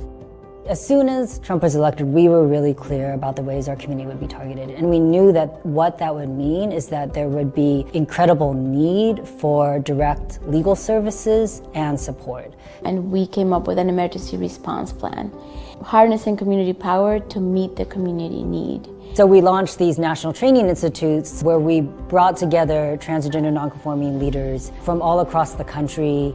And what we found time and time again is that trans leaders had been asking for this for so long. Each and every single day I find inspiration from our community leaders across the country around the ways that they're wanting to intentionally build the leadership of their local communities. We are building an army of people that can resist the attacks that are happening at this moment. I do feel like this dark moment has the seeds for a revolution that TLC can lead. And imagine, you see what's happened in just 15 years? The sky's the limit for what TLC can do and accomplish. I think it's an important moment for supporters and those that love TLC to really continue to invest in TLC because of the cutting edge work that we're doing and because all the ways in which we're stretching all the resources that are given to us. We will continue to center the most vulnerable and most targeted and make sure that the work we are doing is about meeting the real lived needs of people, the real day-to-day survival needs that we know many of our community is facing. It's really about being able to keep people alive, thriving, and fighting for liberation, justice, and self-determination for our communities.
welcome back, everybody. Thank you so much for joining us so far. I am baffled at the fact that we are already more than halfway towards our original $1,000 goal for transgender law centers. So thank you all so much. Did not expect that to happen on the first night, but okay, that's awesome. So please. Oh, wow. That's awesome. Yeah, no, cool. I don't know if there's any other sort of announcements or anything before we jump back in, but just go ahead and make sure that if you could, please follow us here on Twitch so that you can get notifications when we do stream. And hopefully, as we kind of make our way down our path to affiliate, we'll be able to store our videos for longer. And then all of this will be on VOD on Twitch. And then after the stream, it will also be on VOD on YouTube. So if you joined us a little bit late, you don't have to worry about missing the first part. You can always catch up with that, both on the VOD here on Twitch and on our YouTube channel that we will announce on our Twitter. And I don't know if you can do any sort of an announcement thing on Twitch, but at the very least, we'll put it in a link that'll be down below, kind of by the donation link. So without too much further ado, as we begin our, I'll just go ahead and recap so far. So what we began our journey in Neverwinter. The party was waiting at the front doors of the Driftwood Tavern in the Market Square of Neverwinter for the arrival of the Dwarf Gundren Rockseeker. As he rode up with a small wagon and 4 horses, he and this male warrior with sort of an old wizened face got down, explained that he was very excited to have the lot of you as partners in some sort of a business venture, and that he was going to ride ahead down the trail to the town of Phandalin, where he expected to ride a few days ahead of you, maybe half a day or so that he could make necessary preparations for you to take the wagon as he takes 2 of the horses and rides off down to Phandalin with a large amount of supplies in the back. You pulled off to the side of the road on the way south and looked at those supplies, and it looked like they were some kind of mining equipment. You made camp for the evening, and then continued on the next day's journey. It grew hotter and hotter, and by the end of that day's trip, your day's journey was relatively uneventful, and your travel pace was on schedule. As you drifted off to sleep for the evening, Oleander had an interesting business call, as she put it, during her opportunity knocked. That's right. She had a strange dream about a very handsome gray-skinned man with these long pointed ears and slicked, almost oily black hair, who offered her a proposal.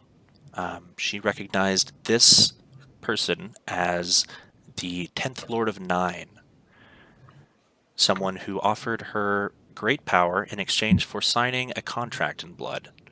As she reached forward to sign the contract, she could feel her hand being pulled forward by some sort of charm or arcane force that was being thrust upon her mind. She shook that off, and after being given the choice to either lose her power or sign the contract, she decided to sign anyways. And in doing so, the contract disappeared, and she woke up on the ground at camp, sitting next to the familiar red silken pocket square worn by the man who offered her the contract.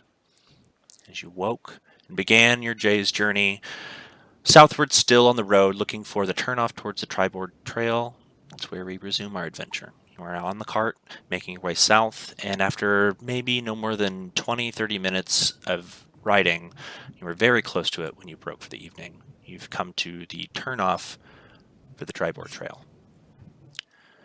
Turning to the east and down the trail, unless anyone would like to do anything before that, you continue your journey.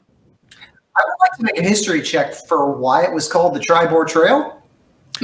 You may do so. Make a history check if you would, please. I hope it's a very stupid reason. Oh, no. Oh, that's a 6. You know that there's a town called Tribor way, way, way off to the east, much further than Phandalin, where you're headed. And this trail connects the main tradeway to Tribor, but you're not entirely sure where the town of Tribor gets its name. I wonder why they call it Tribor. Yeah. At some point, someone saw 3 boars, I'm sure. So let's keep an eye out for those Well, yeah, but they boars. must have been so excited about it that they named an entire town after it. Isn't that Maybe interesting? it's like a marketing thing. I think it's interesting. Tribor! Come see our boars! If anyone would like to make a Right. history check to try to research that, they may. I will.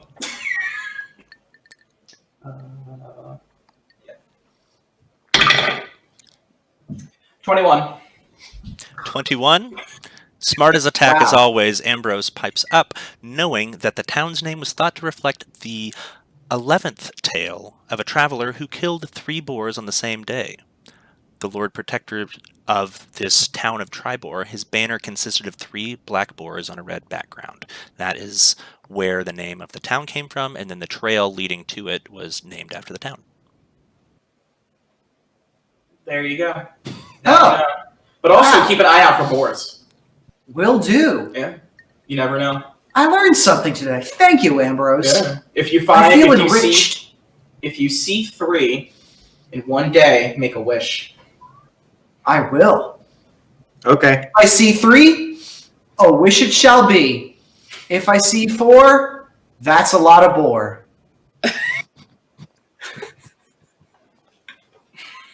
If I see 5, will you teach me how to drive? Is this because of the demon possessing you? If I see 6, we might be in a fix. I love that this is like the D&D equivalent of 99 bottles of beer on the wall. You're just like kind of driving down the road. Yeah, cut to the end of the journey. Yeah. All right, so as you continue to drive, you've been on the Tribord Trail for about half a day now. It's noon, the sun is high in the sky, it's hot above you, you can feel the sweat kind of pooling underneath your armor and your clothing. It leaves heavy shadows at your feet and at the feet of the horses, and the just sort of oppressive daylight is seemingly inescapable. Up ahead, you can see that there's a thicket of, again, the same sort of white-barked aspen trees that seem to lead a trail of these trees all the way down from the nearby kind of raised hills. It looks like, knowing what you know about aspen trees and where they grow, there's probably a stream up ahead.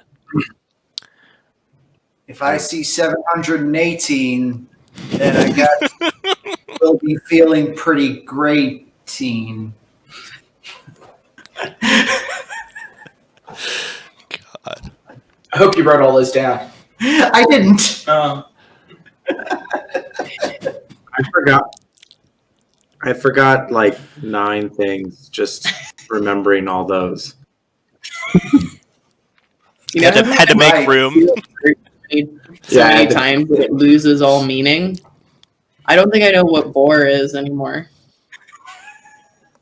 Did we ever know? Or his life. It's what we're trying to escape. But Tish. Boredom. Get it? Hey. As your road cart trip. ekes Or- nearer to yeah. this stand of trees, you can indeed see what appears to be the glint of a stream sort of running through the dark shadows that fall directly at the base of these trees. The shade underneath the trees is dappled, and you can see now as you get a little bit closer, you're maybe 50 or so yards out, the stream crossing. It looks like a muddy stream bed that's been built up with gravel and stone so that you can so that it's shallow enough for you to be able to drive a cart across. Something else here does catch your eye, though. I would like someone to make, or who's driving the cart currently, keeping their eyes ahead? Would you go ahead and make a perception check for me, Bree? Bree always tries. Ooh, 9. 9. You catch something that looks like the glint of the water of the stream, but it's between you and the stream, still somewhere in the shade up ahead. You're unsure what it is. It's lying in the middle of the road, whatever it is. Okay. We're still in the cart and the cart is still moving, or did we just pull off? You can pull off if you would like to. Okay.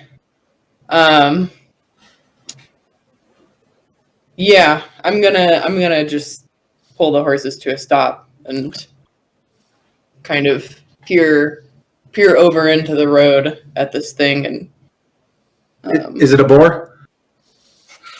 maybe I don't remember what boars are anymore. But yeah, I see there's something in the road there. One of y'all want to It's jump too down small and to make out any sort of a large shape or anything like that, but there's something small and seemingly shiny in the middle of the road. Just sort of, it glints every time the leaves above it move, moving a small patch of that dappled light across it. What the hell is that? I'll hop out and look. Okay. Is anyone else joining, or are you just moving ahead on your own, Glass? I will pause to see if anyone wants to join, but I'm happy to go alone. Okay. And then everyone else is staying in the cart? And the cart is Yeah. stopped, correct? Okay, cool. Keeping a close eye on him. As you move just a little bit further ahead, now you're, I'd say, about 30 feet between yourself and the edge of the shade. And between the shade and the stream itself is maybe another 30 feet. And then 10 feet, so 50 feet from you, 20 feet from the edge of the shadow, and 10 feet from the edge of the stream. I know. It would be so nice if we had a map or something, right? My guy. About 50 feet ahead of you, laying in the shadow, 10 feet away from the stream, you can see that small glinting light. Make a perception check for me, if you will, from here. My kitty cat eyes. Oh! Natural 20. Natural 20. Wow. You Wait, two, squint right? ahead, and despite five. the distance, 25, 23. 23. Dang, awesome. You guys are rolling so good tonight. That's awesome. So as you squint ahead, you can see that it appears to be a piece of jewelry, and the glint that you get off of it is tinged with a bit of gold and a bit of red. You can make out the details of what look like a gold ring with a red stone set into it. But the strange thing about this is that it is still wrapped around a finger. Would my perception check involve also me kind of what I've noticed anybody else around the area with that, or should I roll a separate check? I'll say with a natural 20, yeah, you kind of scan the area as well. As you look around through the underbrush and around the stream, it's still. You can hear the babbling of the brook and the sort of rustling of the quaking aspens overhead. But aside from that, it's relatively quiet. I will walk right up to it, and can I tell what kind of finger it is? Human or? As you pick it up and take a look at it, make a medicine check for me, if you will. Or medicine or investigation, I'll say.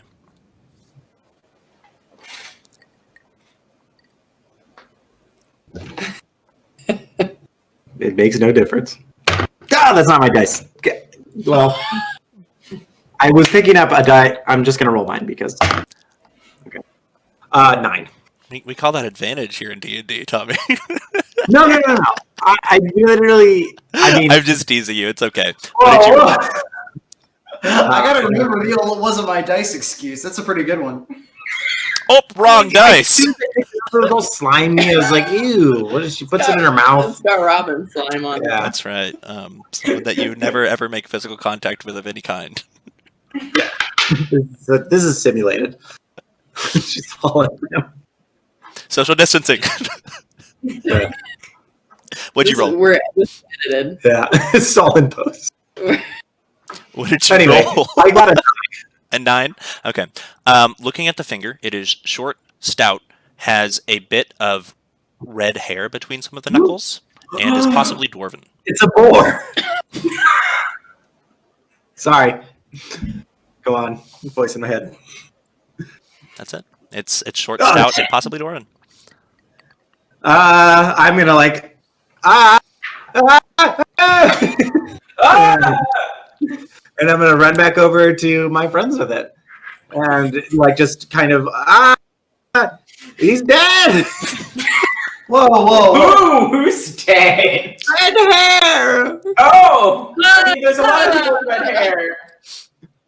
As you rush back over to your friends, Ambrose, go ahead and make a history check for me, if you would, please. Sick. Can do. 16. 16. You know that ring. He has told you this story so many times you are sick of it. He won that off of a half-elf in a drinking game. That's Gundren's ring. Or it is now, at least. Or it was. It was. Am I able to tell if the finger was severed or ripped from the hand? Make a medicine check.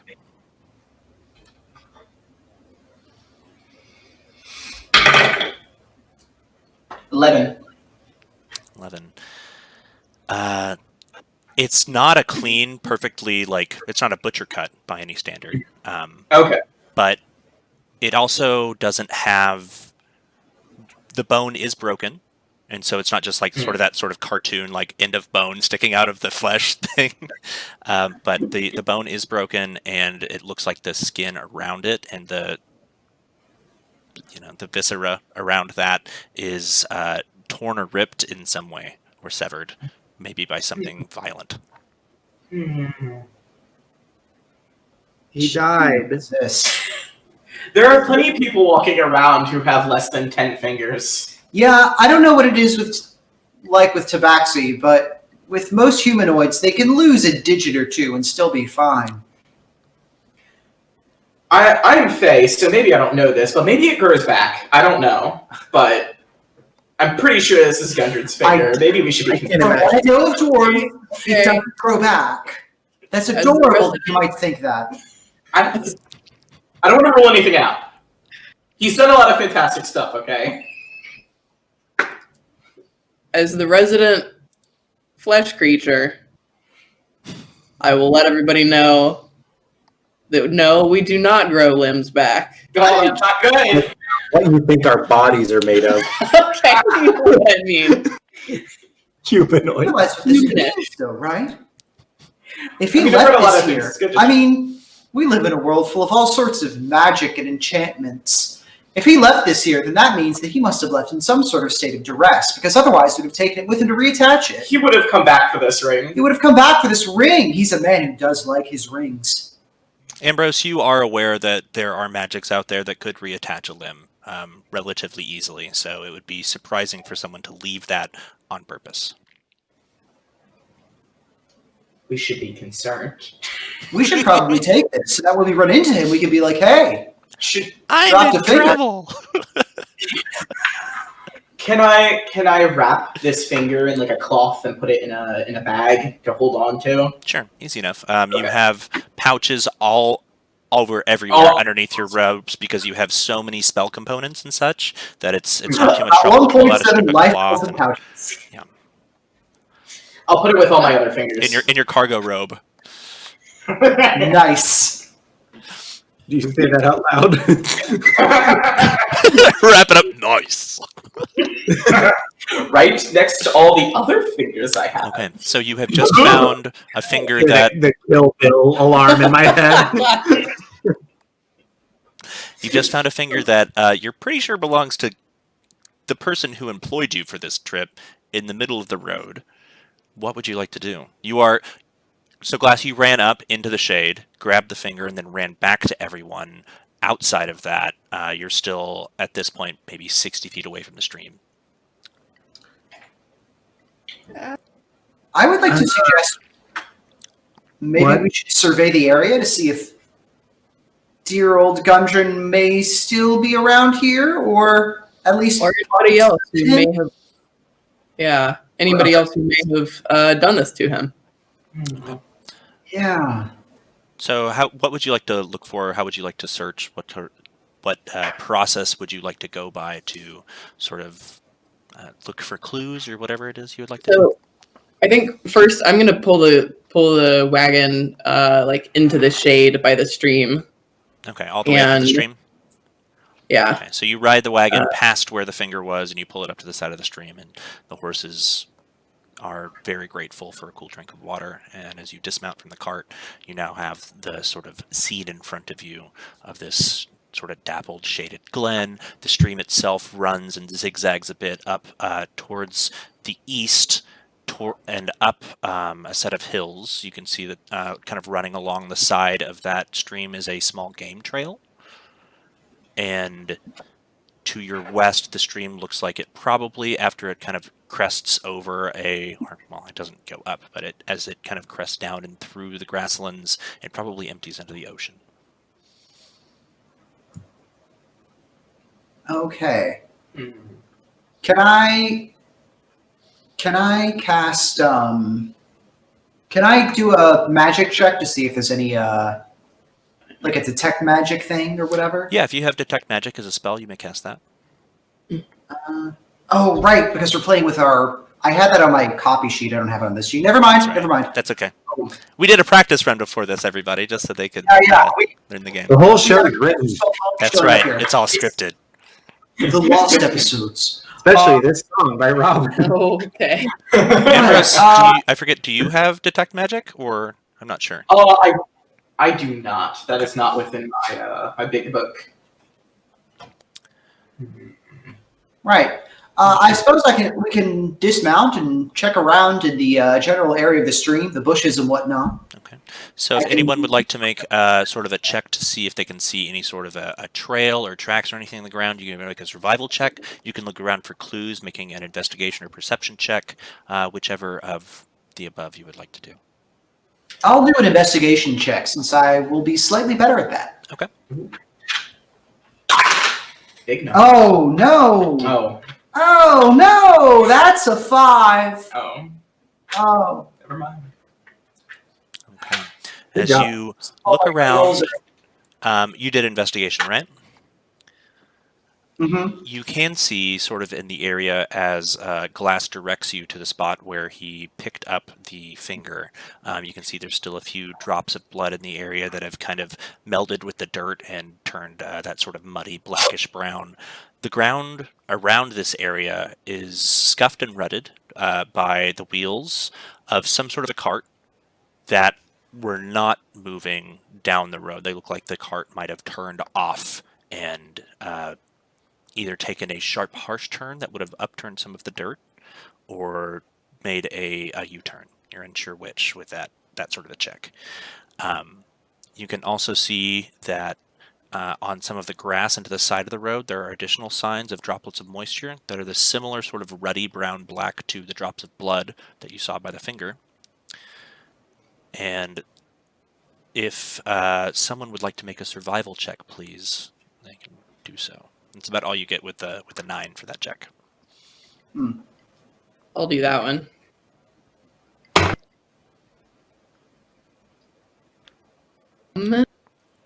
Five. Oh, man. Oh, that's the end of the campaign. You can see a few areas where kind of off in the distance it looks like the grass has been bent and broken, and there's some sort of fresh muddy ruts in the ground that would lead from this trail that you're on over to that game trail that sort of follows the course of the brook. Well, it seems like there was some sort of a fracas in the road here. And then some cart pulled off the road or hung a Yui, traveling off that way. I really can't pretend like I'm CSI or anything, though, so I really couldn't say more than that. Bree, what are you able to see? Well, if you'd like to make a perception check to kind of scan the area, you may. I'll do that one. Yeah, you can both roll one, or one of you can roll with advantage if you're helping each other. That's the help action. Hooray! Wow! That's the name of the show! Corporate shell. That's me. What was that, Nero? Sorry. Go ahead. Could I help use a help action to some degree? To help yeah, so we've got 2 people doing it, and you can't roll any better than advantage, unless you have any sort of spells or abilities or anything that would assist with a perception check. No, I don't. Okay. But yeah, usually it's just one person and then one person also rolls, or one person can roll with advantage. Okay. And then as we play, there'll be spells that'll help with perception or whatever, but we're not quite just there. all roll dice at the same Level time. 1. Level 1. Yeah. Level 1. My tiny smooth brain. Oh, that's so small. All right, for your I'm gonna perception roll check. one. And am I rolling twice, or is someone else rolling also? That is up to you. I will roll twice because I don't. Okay, so roll twice and take the higher of the two. Give yourself advantage. Or, well, you were given advantage by Bree's assistance. 10. 10. You look over kind of in the direction of that game trail, and when you had first looked here, kind of as the blood began to sort of pump through your head and you got nervous seeing this bloodied finger on the ground, you'd previously mistaken these two large lumps off to the side of the road for boulders. But now you can see that it appears to be the carcasses of two horses, and sticking out of them are a few arrows with black feathered fletching. Well,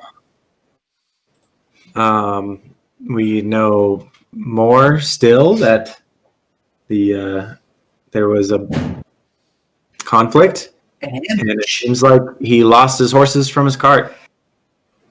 Shit.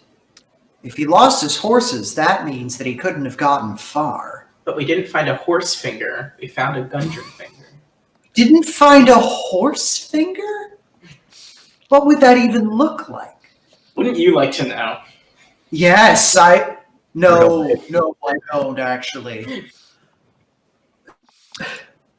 So from here, you may choose to sort of follow this trail if you would like to, or you can continue to kind of search the area for additional clues or anything like that you might try to find. You can carry on down the trail if you would like to. What's the course of action we'd like to I do have one more thought, though, which is that the horses are gone, but we don't have a cart. Yeah, So- where did the cart go then? Oh. He definitely couldn't have gotten far with the cart. I think we need to search around here a little bit more, frankly. As long as you are with that. Yeah. Yeah. I think it's fair to assume that whatever Gundren was planning, that plan has gone horribly awry. Ambrose, while the rest of them are sort of poking around, I'd like for you to go ahead and make an investigation check of your own, please. I can do that. 23. 23. Wow. Smart. When it matters. So as you look around, you watch as they glance off towards these dead horses in the distance, but you turn your sight back towards the road and those scuff marks left by the wheels. Also present among these scuff marks looks like small impact craters. And mixed in with these impact craters are small bits of this reddish, rusty, oxidized iron-like stone that you don't see present in any of the road or any of the surrounding rock. They are definitely not native to this area. And then as you follow those sort of impact craters off to the side, you can see a few, I'd say maybe cantaloupe size rocks of that sort of reddish color that rest off to the side. In addition to that,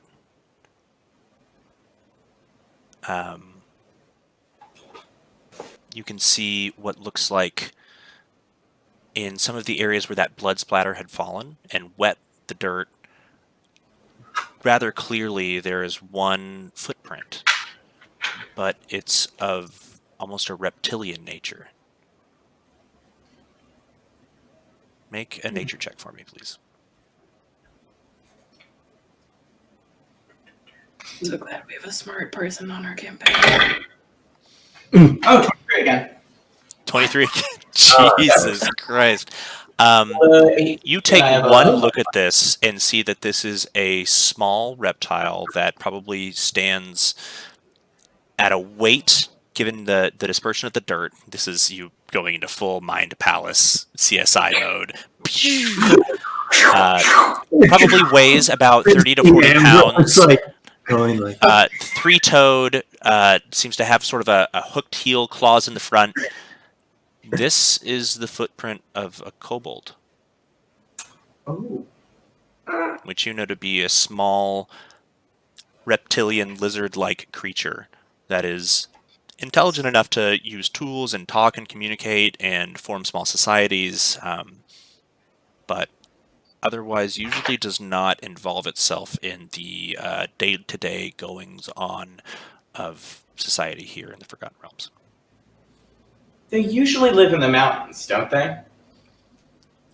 Yeah, you know something about the fact that they usually prefer either subterranean or cave-like or more mountainous regions.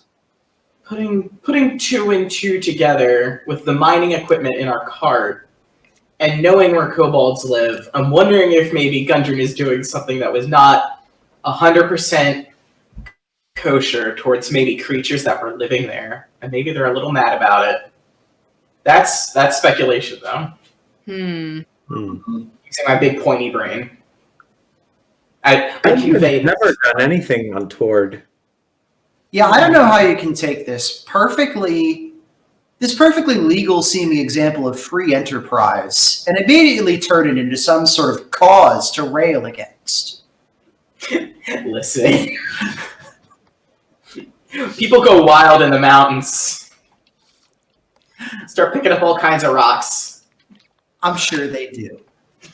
So, given the situation before you, you have the signs of a clear struggle here on the roadway, blood spatter that sort of leads off into the distance to 2 dead horses that lie along this trail that leads up and along a brook, and the finger of your friend in your cargo pocket of your robe, Ambrose.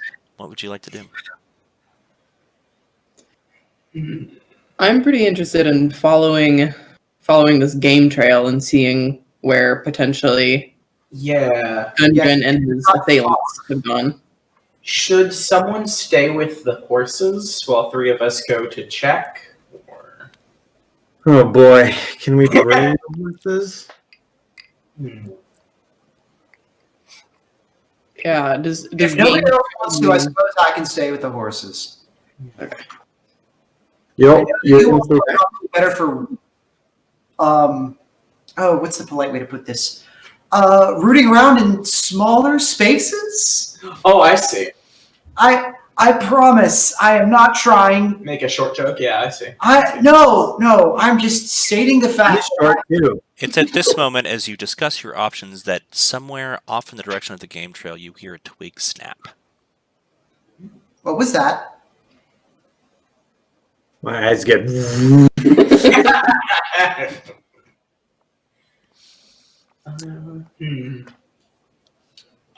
All right. I'm just gonna start reaching for my crossbow, nice and slow. Yeah, same. I'm pulling out the longbow. From here, just to make things a little easier, I'll just kind of go around in a circle for turns to see what everybody wants to do. You've just heard this twig snap, and you all sort of begin to reach for your weapons. And as you do such, let's say, Bree and Glass, you're kind of just a little bit off the road, sort of in the direction of those 2 dead horses that lie maybe 10 feet off the road. Ambrose, you're sort of still hunched over the area where the road is all scuffed up, and Oleander, you're no more than a few feet away from Ambrose. Ambrose and Oleander, I'd like for you to both make a dexterity saving throw as you hear what sounds like a disturbance in the trees above you, and a large reddish that's a boulder, 6 right there. And a large That's a reddish big boulder 6. from above falls down, and as it crashes into the ground, Oleander, you will take 2 points of bludgeoning damage, and Ambrose, what's your dex save? I rolled a 14. 14. You jump out of the way just in time, and as you flick your eyes up, you can see sort of in the branches of the trees above you, there's a small reptilian-like creature who seems to have just sort of furled its wings back in, sat down on a branch, and dropped this boulder upon you. I need for everybody to go ahead and roll for initiative. Very. Ow! This is what I mean. I can't make short jokes because I'm the one who's going to get hit first with these kinds of things. Got a 20. Oh, yeah. I got a 16. All right. right, I'll grab those in just one moment.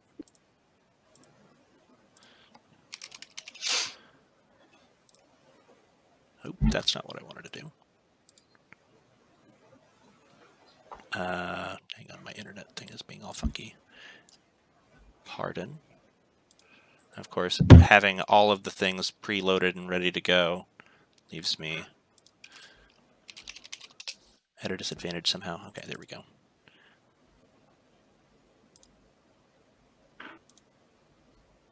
Alrighty. So, running the thing. Oleander, what was yours for initiative? I was 16. 16, perfect. Glass? 19. 19. Bree? 11. And Ambrose? 20. 20. Wow.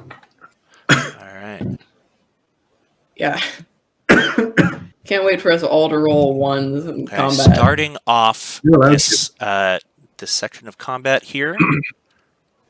Put on some music. All right. Ambrose, as you look directly above you, you are the first one to notice this creature that sits above you in the branches, having just released out of its sort of foot-like talons this boulder that crashed down and slammed into the kind of shoulder and back of Oleander. What would you like to do?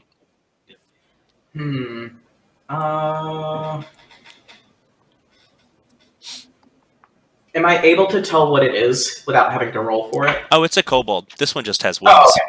Oh, okay. I would like to...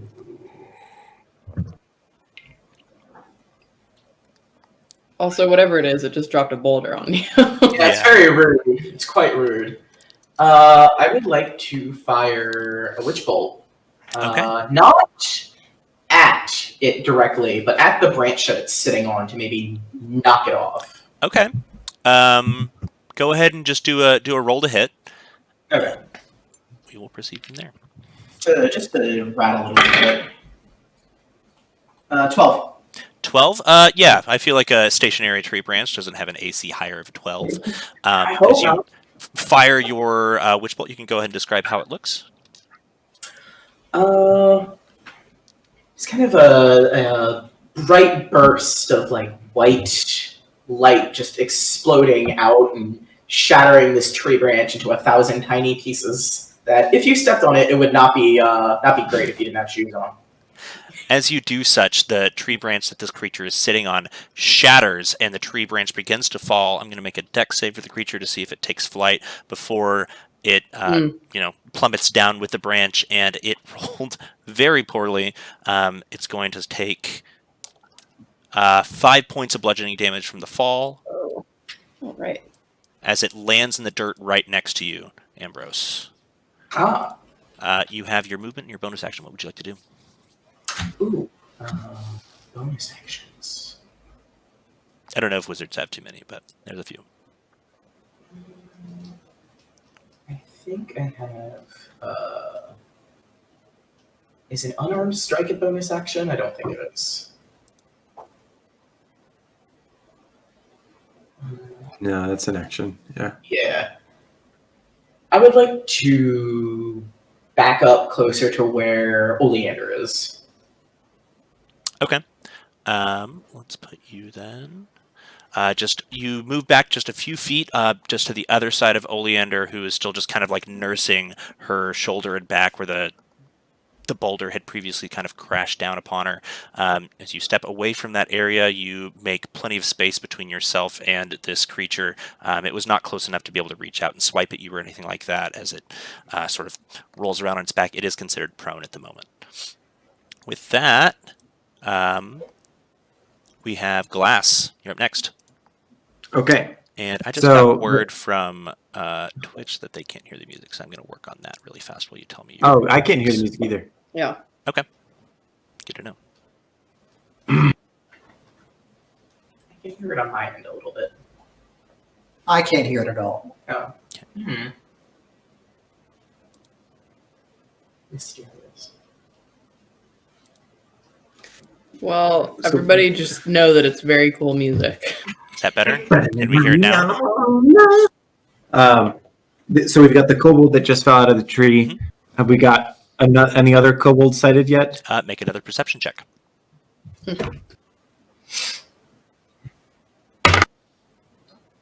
20. 20, yeah. In the direction that you heard that twig snap, it's just in the same direction of those horses, and just where you see those arrows that sort of stick up out of the flank of the horse that's dead on its side, you can see an additional bit of movement that seems to be some sort of creature hunkered down behind the horse, lying in wait. Okay. So,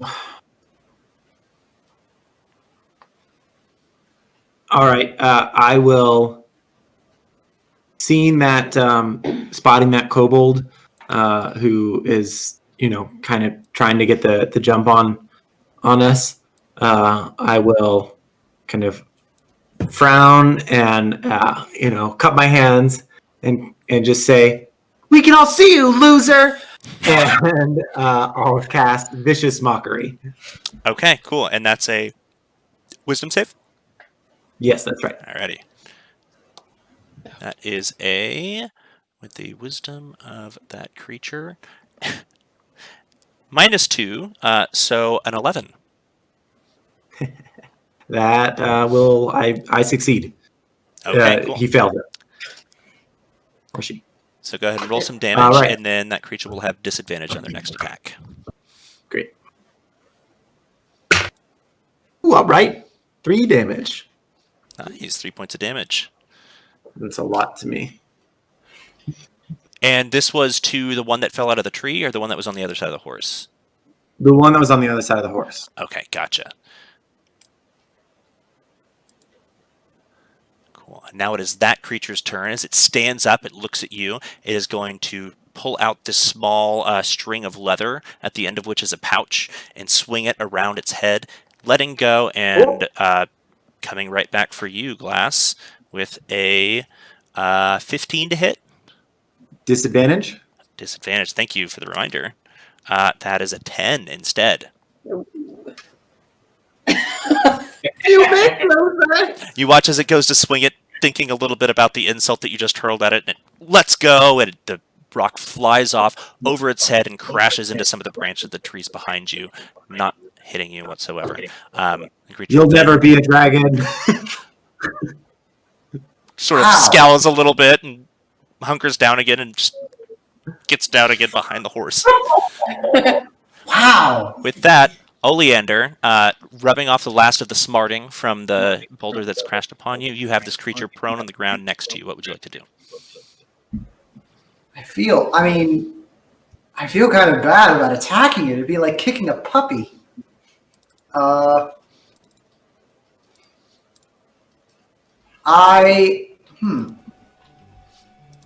I aim my crossbow directly at it, and I shout, "Who sent you?" Okay. Are you meaning to fire that or just intimidate? I'm just intimidating. Okay. Go ahead and make an intimidation check then. That is going to be a 19. I'm very 19. intimidated. Okay, as you tower over this creature, crossbow in its face, it having just taken significant damage from falling and having this branch sort of crash down on top of it as it swapped spaces before it hit the ground. It looks up at you and sees the bolt aimed directly at its face and says, Please, no kill kobold. We don't know. and that's all you get out of a quick in-combat chat. Each round is 6 seconds, so everything goes pretty quick here. Just a little bit of whimpering and whinging.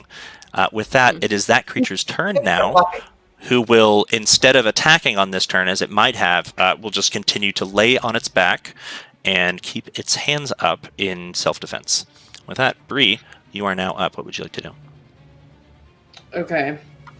Can I see the kobold that's behind the horse decently?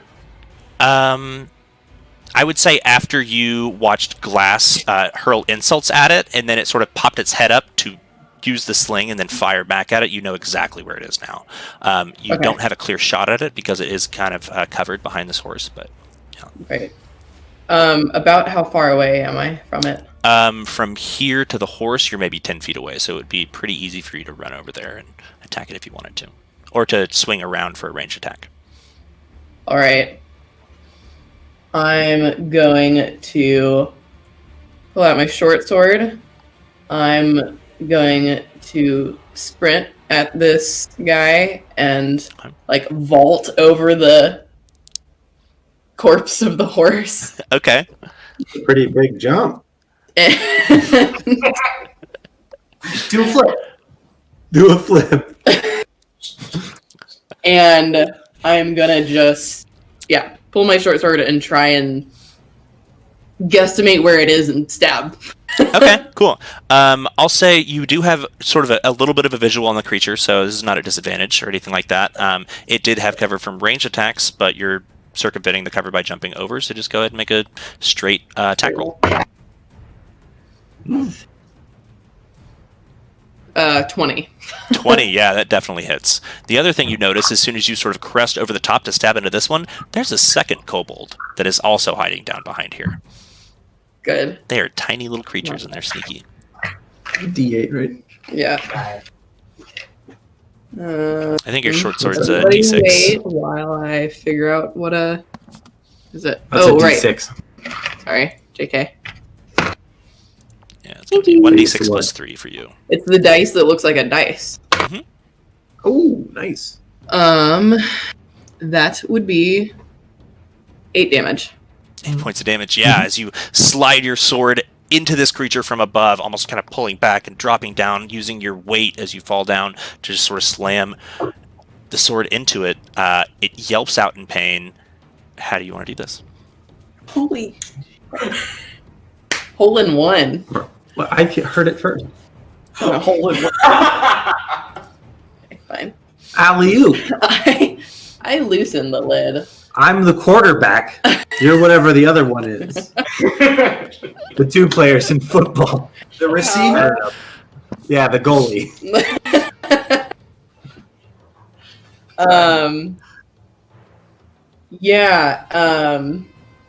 I'm going to like land on it and shove my sword, my short sword, like up under its chin and like shove it down onto the ground at the same time with my body weight.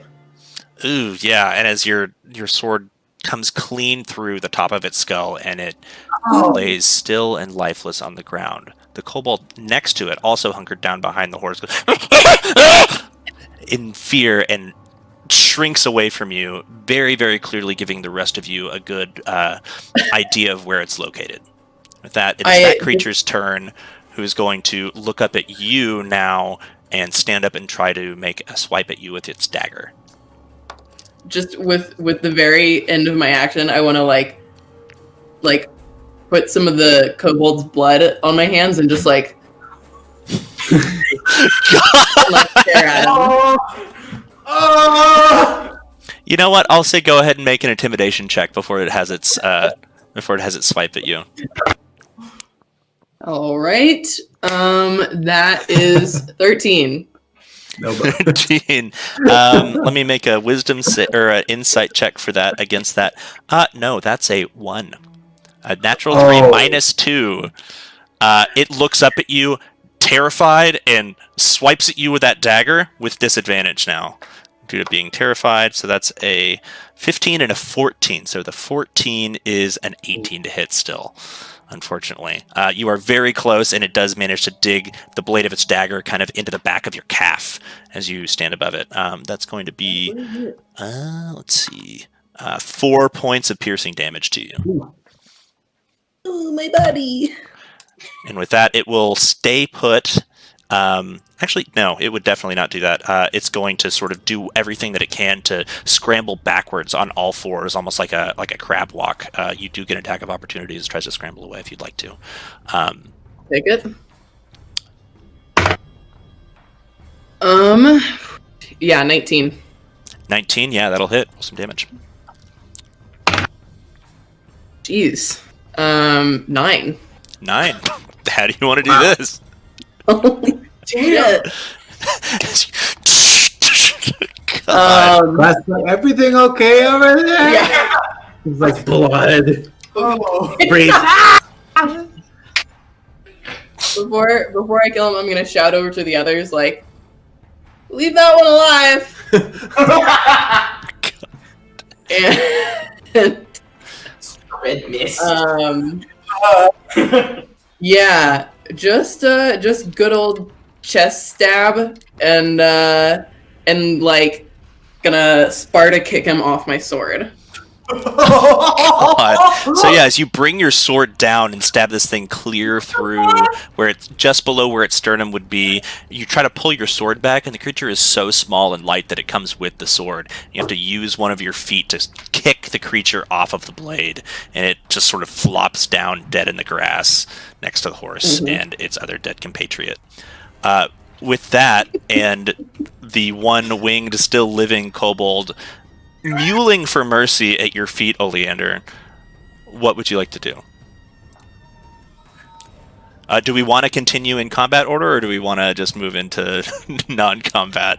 Because this thing is not posing a threat any longer. A lot of the situation. I do have a question though. Yes. Non-combat, though. And it's okay if this is something I have to roll for, but would I know what languages kobolds speak? You rolled like a 20-something on your nature check earlier for the footprint, so that means you probably know a good deal about kobolds. You would know that most of them speak Draconic, and this one that lays at your feet, Oleander, you had just heard speak Broken Common. I speak Draconic! Yeah. I speak Draconic!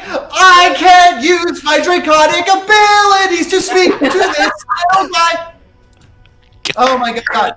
Y'all don't know this, but like in one of our practice sessions, we had to kill a dragon, and I kept trying to talk to him in Draconic, but he talked in Common because I guess he was a fancy boy. But now I get to use it! Oh! Imagining this all in character, just cheering and yelling. As the momentary battlefield comes to a still, no more than maybe 10-15 seconds from the drop of the boulder, what would you like to do? Hey, little guy. Hey. And I'm saying this in Draconic. So, don't mean to be rude. Well, I guess it's a little late for that. Yeah, we did mean to be rude. Who are you working for? What are you doing all the way out here? Came here on the request of Clark. Clark? Who's Clark? That's a shoe. Clark is their leader. He's big hill giant. Lives in Cragmore Cave. Just up the trail. And did you and your cohorts come across kind of a short, red-haired guy with a lot of rings earlier? Yeah, I remember. I remember the dwarf. He came through with Old Man. A stupid old man. We tried to... We poke him with sticks. The dwarf, he went. He's gone. But the Old Man, we have him still. That's not good. Okay. Are you going to kill me? Just give me 1 sec while I confer with my associates. He kind of like looks wild-eyed at the rest of you. Yeah. Gang, what? If this ends up being like Gundren being a dick to the kobolds, I'm gonna feel like a real jerk trying to kill this kobold. But this also sounds like a kidnapping case.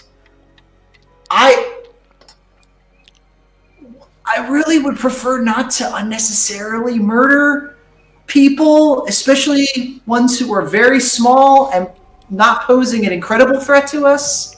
What are y'all's thoughts on the matter? I mean, they're really only dangerous in packs, right?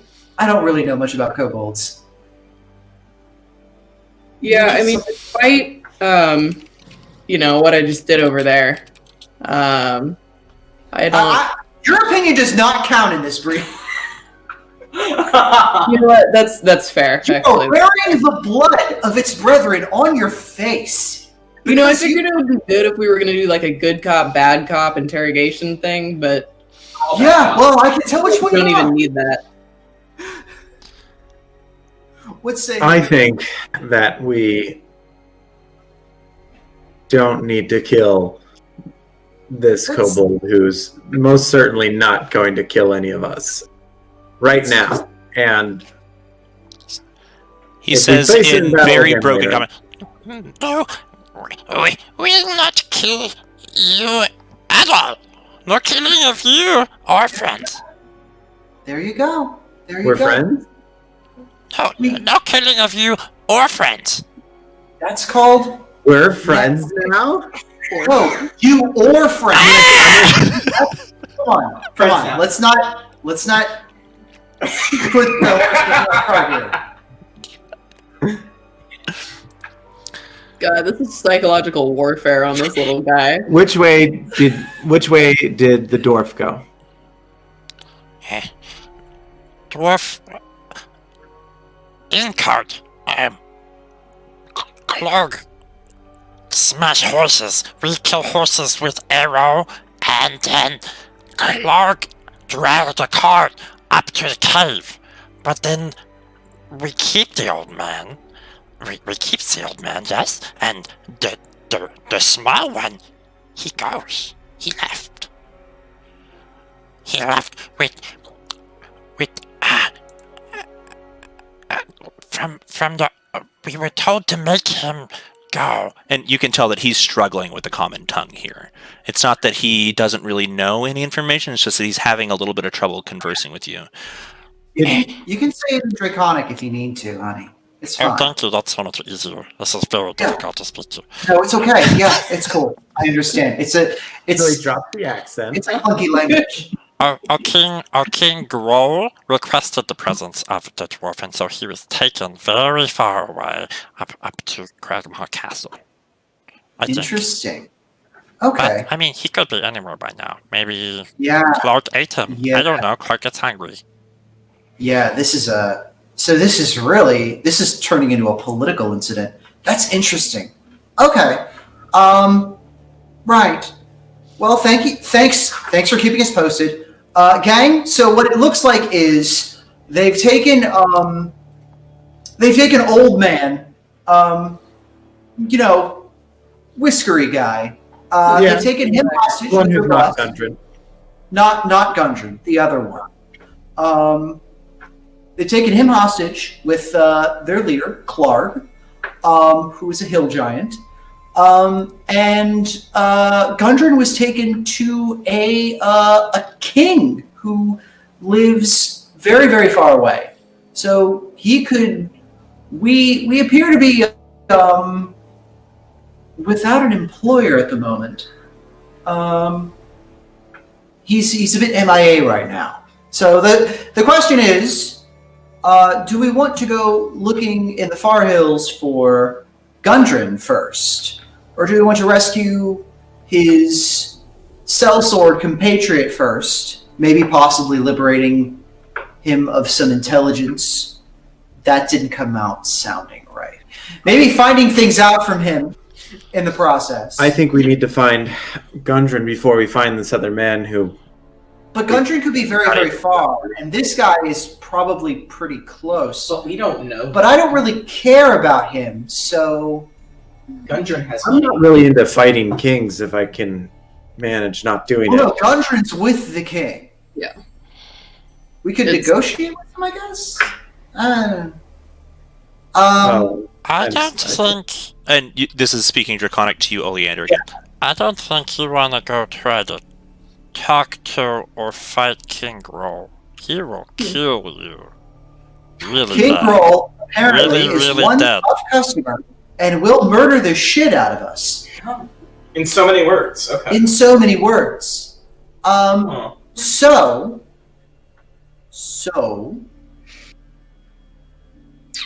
I suggest, why don't we go and talk to Clark and see if we can't maybe make some sort of alliance to help us figure out maybe what happened to Gundren, perhaps?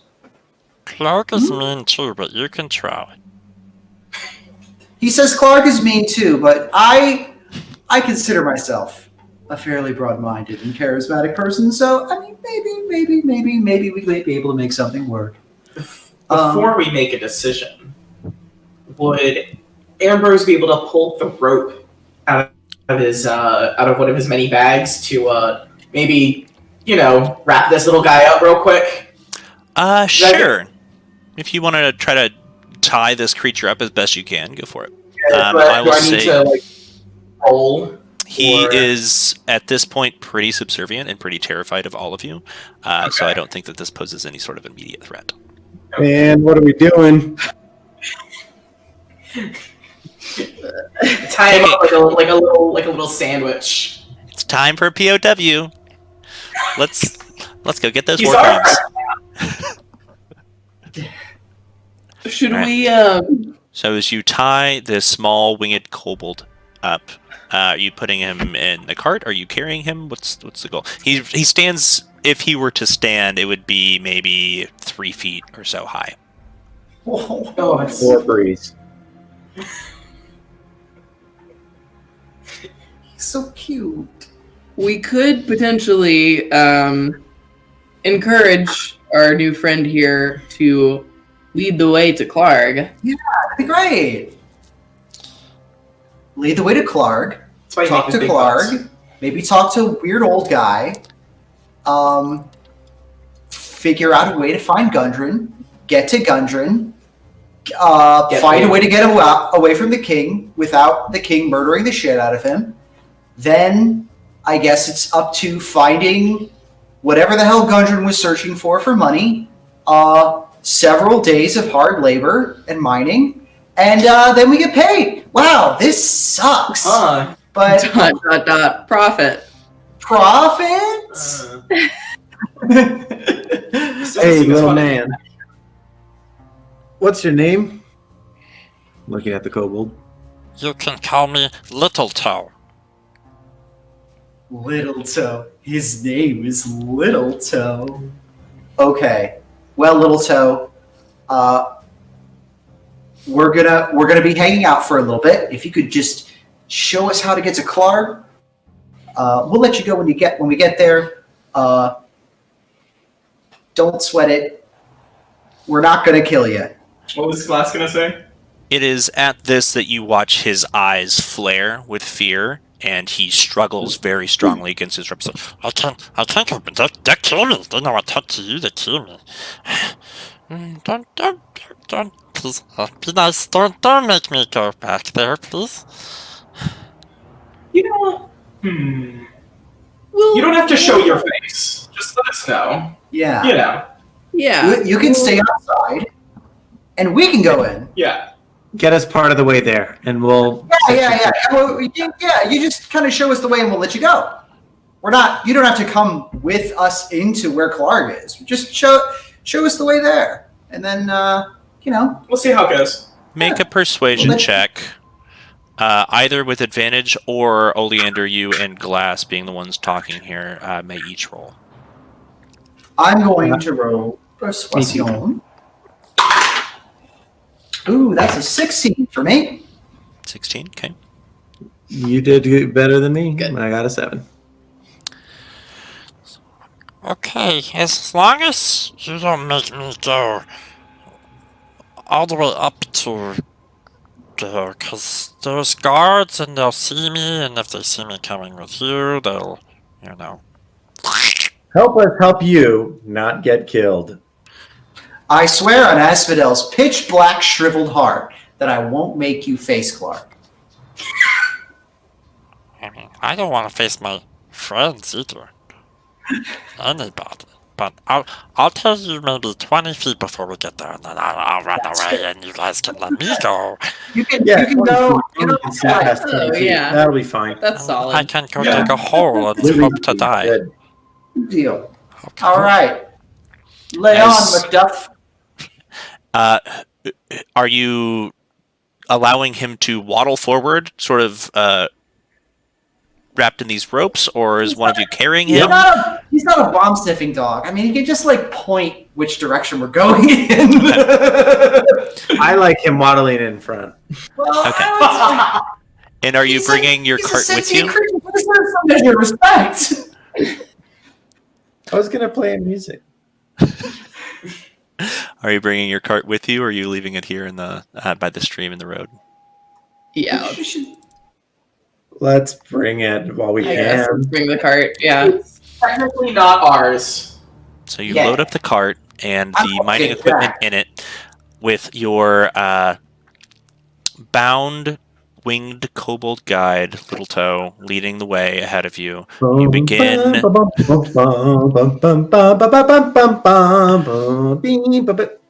And Glass, with a fantastic fanfare on his horn, you begin the journey up the game trail with Little Toe as your guide to go see what you can find in a place called Cragmaw Cave.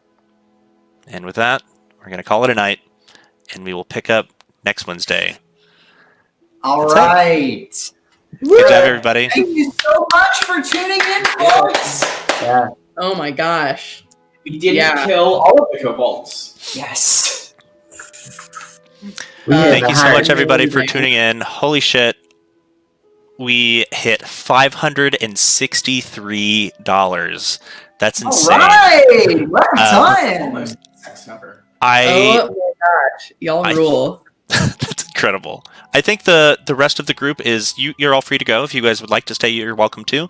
I am going to spend a little bit of time here reading off the names of the people who donated tonight, just to say thank you to them.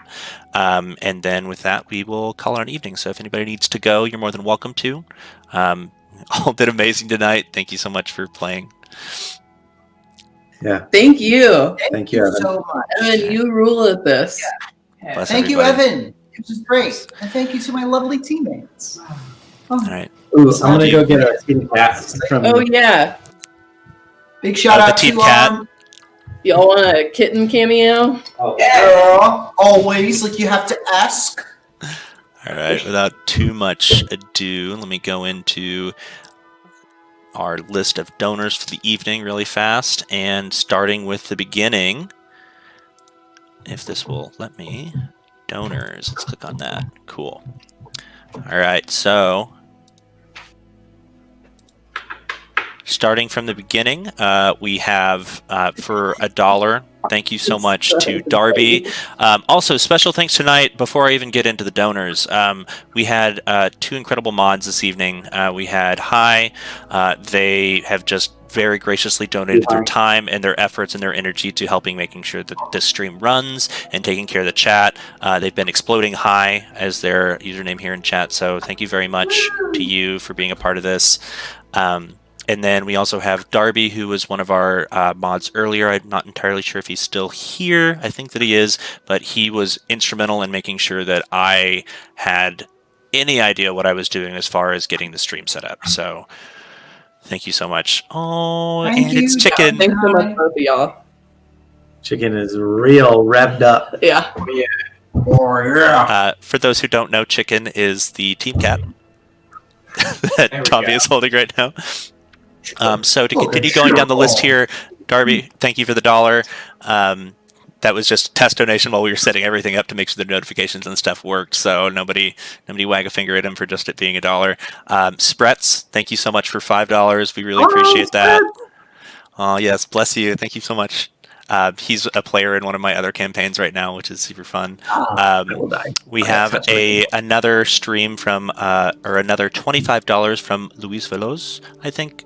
Forgive me if I'm butchering the pronunciation, but Luis says, thank you, the Help Action, for putting this together. Thank you so much for the donation. We appreciate it a bunch. Above that, we have $20 from Snoozlebee. Thank you. And then $20 from EC Walks. $100, holy shit, from Webster Leone. Thank you. You've been busy Thank in you, chat all Webster. night. Yay! Thank you so much, Webster. We really appreciate it, and it's for such a good cause. Thank you for being a part of the chat and for the massive donation. We really appreciate that. $20 from Koi Husky. That's my boyfriend. He's a dork. He put $20 in. That's very nice of him.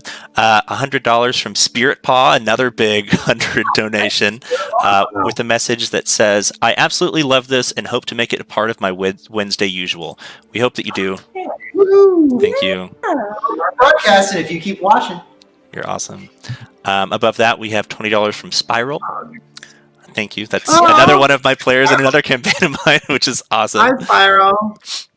$50 from Alex, who says, "We all lift together." Thank you, Alex. Yeah. A Warframe fan. I think that's the Alex I know who I play in Warframe with. So, hello, Alex. Awesome.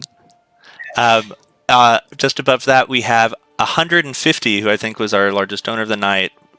Thank you, from Fafat, who is a client of mine, and thank you for tuning in. We really appreciate it. Thank you for the big donation. Thank you so much. Yay. And then above that, our last donation of the evening, $50 from Derbs, who is Darby, the person who helped make the stream happen. Thank you, Darby. We With a appreciate comment. all of your generosity. Who left a message that just says LGBT solidarity with a little heart emoji. Thank you all so much. I am just shook at all of this. If anybody else has anything they want to talk about before we log off for the evening.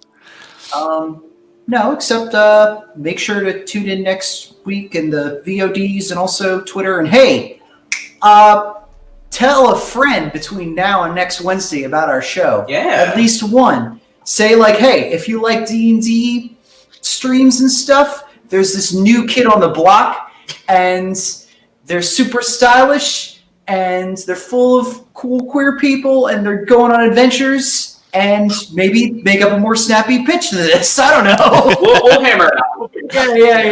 Yeah. You know, tell your friends. It's tough getting a stream like this off the ground, and we've had great reception from y'all so far. Yeah. So it'd be great if we could get those numbers up. Like and subscribe. Ring that bell. Like and subscribe. Dubstep outro. No, we will never do that to you.